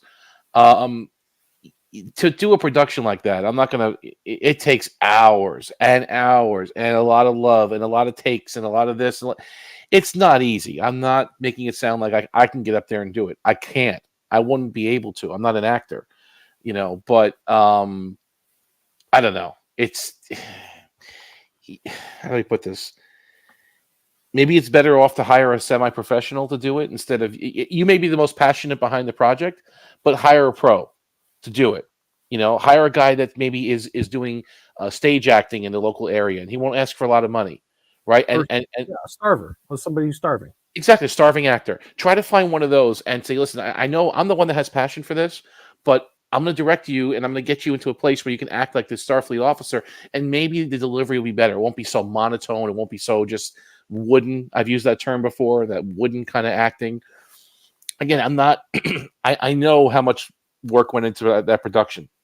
I'm not trying to make it sound like it's nothing, but I think you have to shoot a little higher. Nowadays, the bar is set very high. Yeah. Especially after Star Trek Continues. I'm just going to keep referring to that one. You're going to have to use that as your benchmark. You're going to have to, and they had problems, but use that as your benchmark. Shoot for higher than that, not six levels below that. If you're going to make a fan production now. I think the next one we're going to do is Fairest of Them All, which is the mirror episode of Star Trek. Let's do that. I think we have to, and that ties in right after Mirror Mirror. Yes. In fact, the opening scene of that episode is the end scene of Mirror Mirror. They reproduce the whole scene, beat for beat, which I love that. I love that. In fact, somebody even did a side-by-side comparison, didn't they, of the original versus... They got it down to the frame. I mean, they almost got it to the frame perfect, where they recreated that exact scene in the transporter room with Spock and Kirk. What's that? Every revolution, there's one man with a vision. Starship. I will consider it. I will consider it. Ding! What the hell is going on here, Spock? You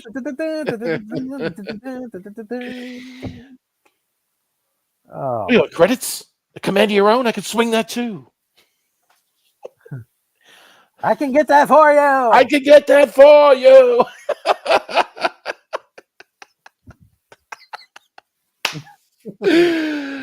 I used to work with someone that was big into Star Trek, and he would always go back to that line. He go, credits, command of your own. I could swing that too. He used to say it over and over again. That was his favorite Kirk line.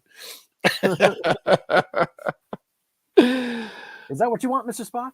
You want, but not anymore.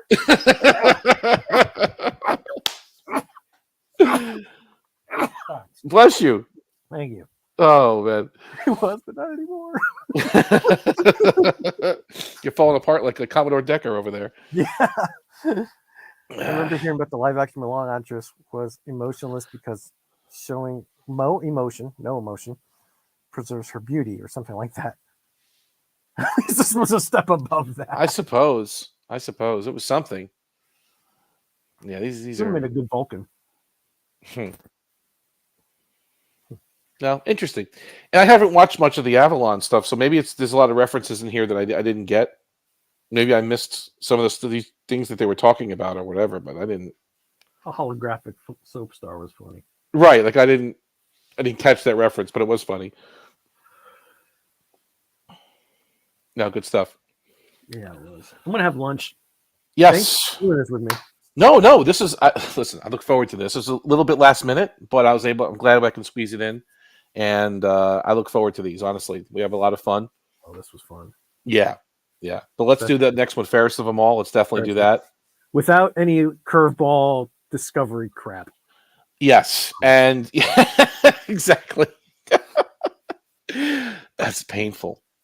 Should I go back and watch Discovery? I mean, should I do it? I mean, just torture myself in Strange New Worlds?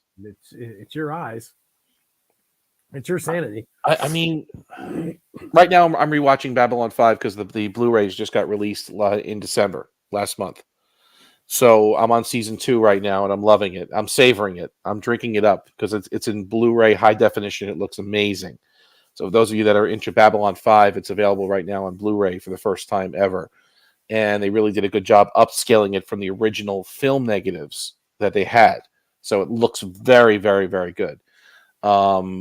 So I haven't been watching much Trek, although I do when I try to prepare for Jeopardy. I'll throw a couple episodes on, to try to get my brain into Star Trek mode again. But maybe I will torture myself one of these days and rewatch Discovery and Strange New Worlds. I don't know why, but I'm still behind on Lower Decks. Yeah. I do like the musical. Yeah. That wasn't bad. I didn't mind that one, Thomas. Brad Wolf says, make pond far above the grave when duty calls, fan film grave. I only watched season 1 of STD. No more for me. Yeah. See, I also joined the guys on A Question of Trek, and they do have questions in there from Discovery, Strange New Worlds, Lower Decks, Prodigy. So those I tend to struggle on a bit. I'm okay because I've watched it once, but I haven't watched it a second time, a third time, a fourth time. I refuse to watch Lower Decks. Well, Lower Decks is canon, though, technically. No, it's not. Well, they had the crossover episode. I mean, you could argue it. It's not. I don't recognize it. It's a parody. Show. It's a non-canon cartoon. It's a non-canon cartoon. I don't watch animated stuff because it's just so stupid. I mean, there's so many errors. What, the animated series, you mean? Or you mean the new stuff? And Thomas, don't forget the chain of custody with the money that yes, Omni gets from Paramount Plus from Schilling. I spread it around. He doesn't buy John coffee. He just gives it directly to John. Yeah, I send him a check usually, cashier's check. He prefers. Yeah. Yeah, I mail it right to his home. Stipend. Mm-hmm.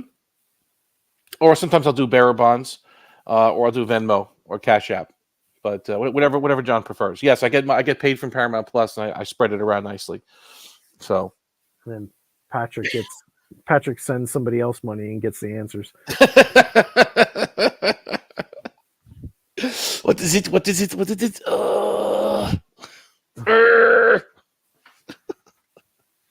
Well, I don't think Omni was trying to hide Rigging confirmed. No, I was being facetious, Thomas. I'm being very sarcastic here. You might want to check the address your money to because I haven't seen it. Make sure you send it to Omni one more time. You didn't get the last money order, John? Okay, I'll make sure you get it next time. I'm sorry. I'll confirm the address.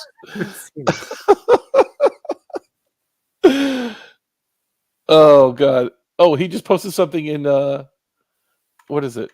In Discord. Oh my God, is this guy serious? I'm joking around. He goes, breaking news. Omnicast has confirmed he pays John to win. He's on Tokyo streams now. Yes, exactly. Oh, that's funny. Oh my goodness.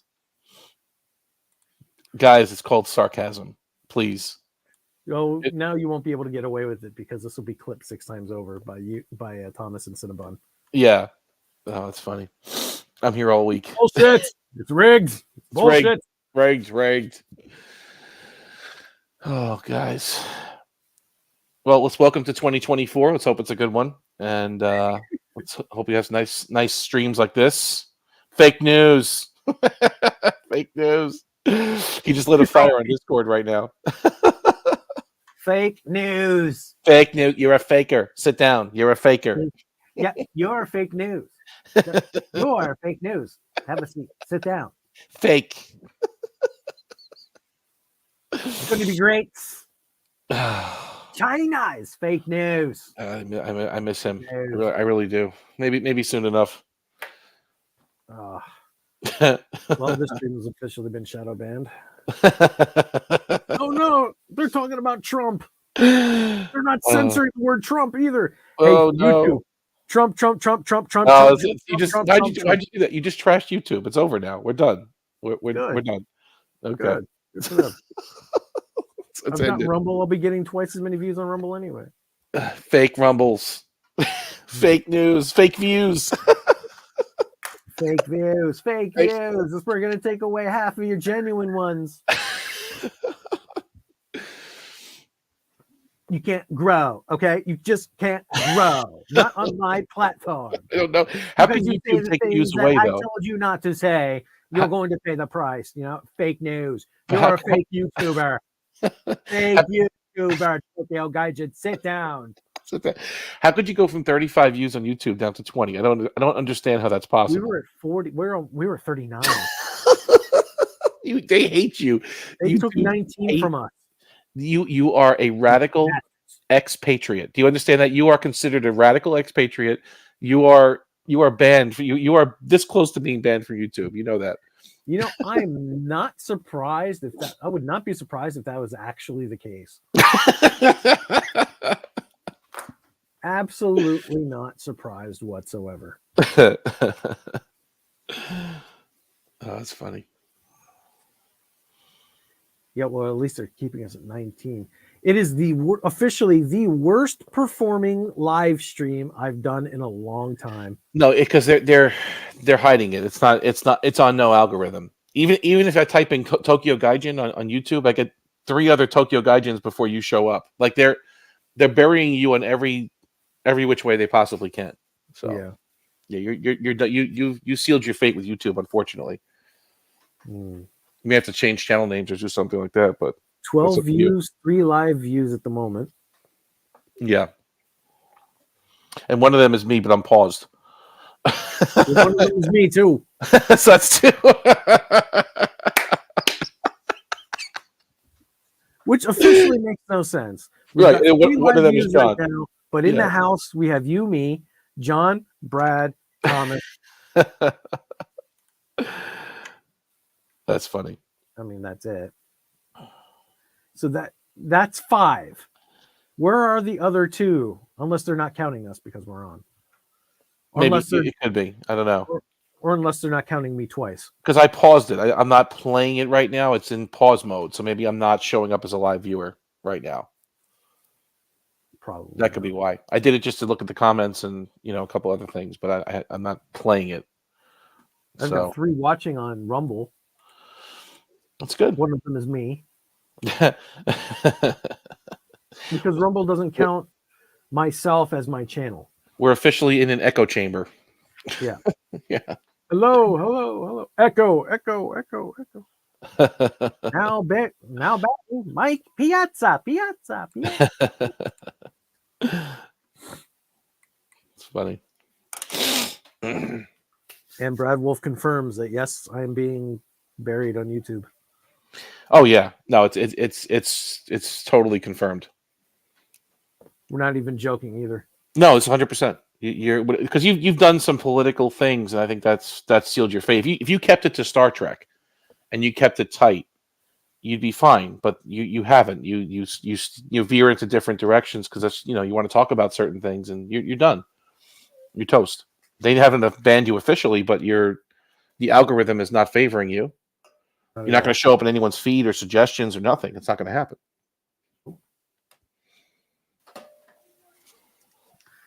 And speaking of Rumble, Professor Brady Specs is over on Rumble. I see you there. I wish I could highlight your chats on the screen from Rumble, but I can't. StreamYards is not fully compatible with Rumble. But Professor Brady Specs, Professor 93953. I hear Thomas is spreading fake news again. Indeed.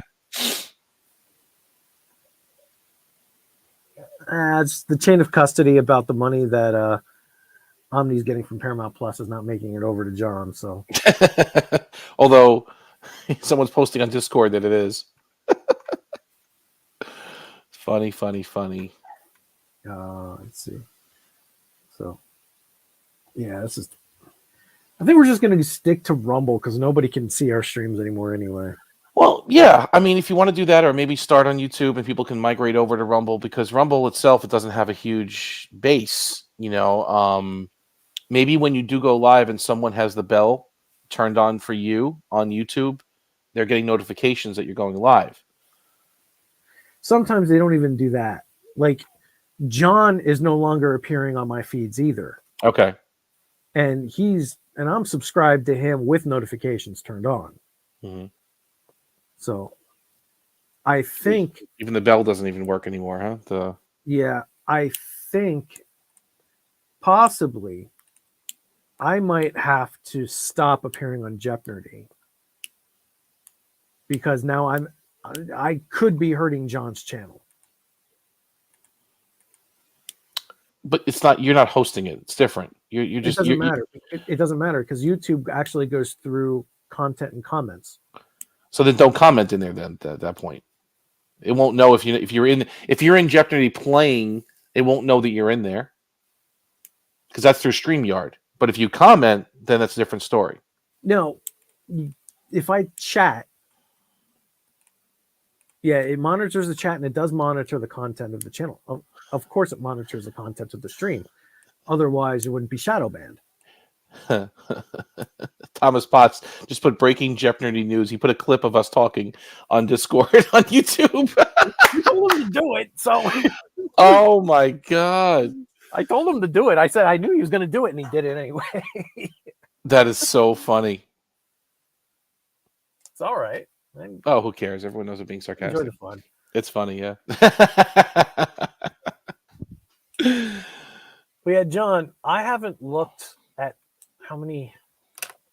how your stream is or how your views are for that. Because I'm worried now that I'm hurting your channel. You can look at his last few Jeopardy episodes. I don't think I'd worry too much about it. I don't think you're doing that, but because again, you're not. You can comment on anything you want on YouTube. Doesn't mean you're the owner of the product of the content. You're just a commenter at that point. You're not a contributor. Are you a moderator? I mean, maybe that could be the case. I'm a mod too on John's channel. Yeah, that may be, but even then, it's still you're not. You're not creating content. He's averaging between 85 and 110 views per video, and he's made the average so far. Right. But you're not showing up on my feeds or anything.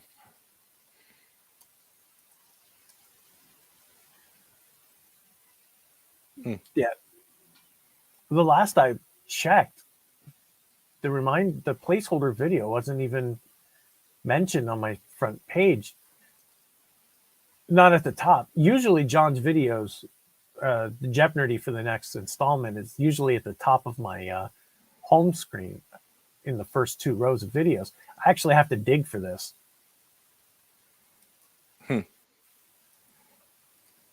I got week 75 is right here.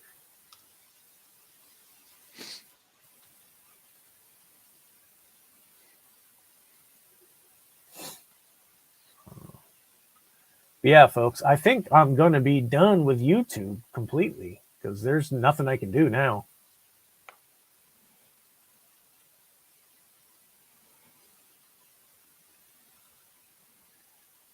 John, I don't think I am technically really hurting the channel. It's just... Yeah, I was going to say, I don't think it's... John's that would be incidental. Yeah. Yeah. But...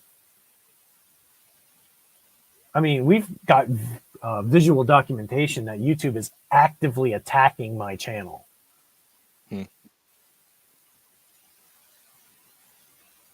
Well, there's ways around that. Yeah, Rumble. No, I'm giving up YouTube. I'm sticking exclusively to Rumble now.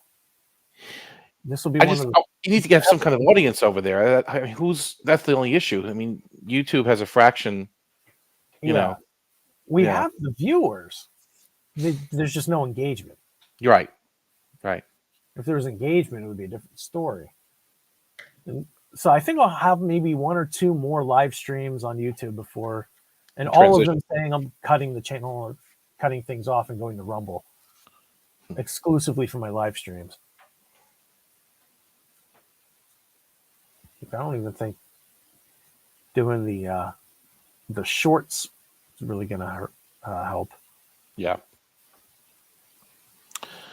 Well, thanks, Tokyo. This has been fun as always, man. Really appreciate it.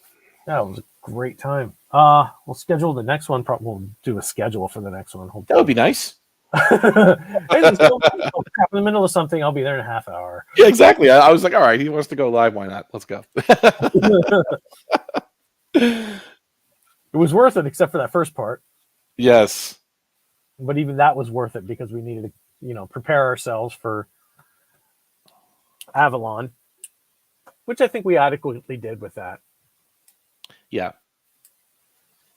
I'm looking forward to the next one.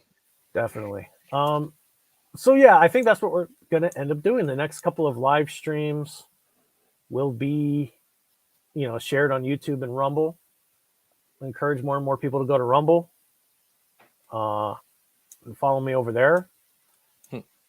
And just eventually by February at the latest, just live stream only on Rumble.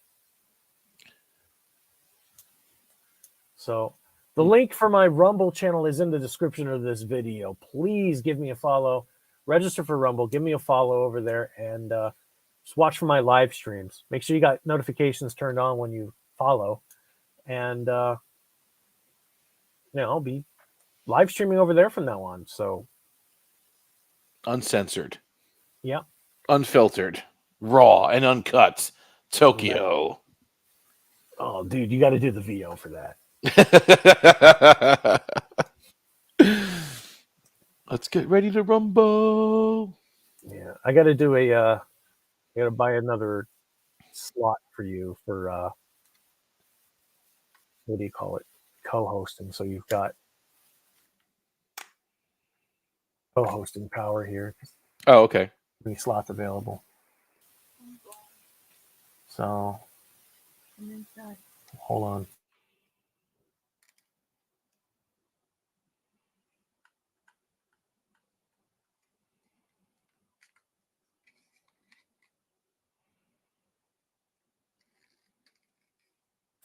Sorry, I had a slight okay. I had a slight rude interruption. It happens. Yeah. But all right, so that's the plan, folks. We're going to just for the rest of the month, we will do these impromptu streams, nothing really scheduled, but then we'll migrate slowly over to Rumble and then end the YouTube videos.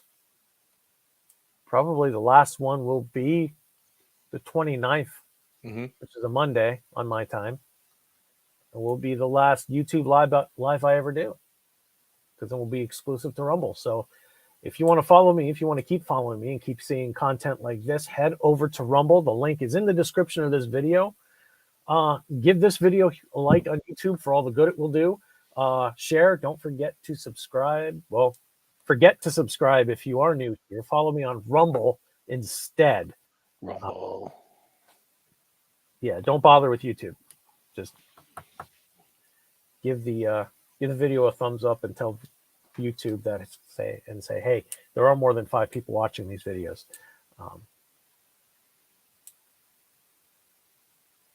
So like this video, join me on Rumble, and that's it. That's all I've got. Omnicast, thanks for coming in. Thank you for having me. Always a pleasure. I look forward to these. Actually, we have a lot of fun doing these. Even though these are, some of them are tough to get through, we still have fun at the end, and that's what it's all about. Yeah, indeed. Thank Thomas Potts. Thank Brad Wolf. Thank Professor Brady Specs, John DeMarco.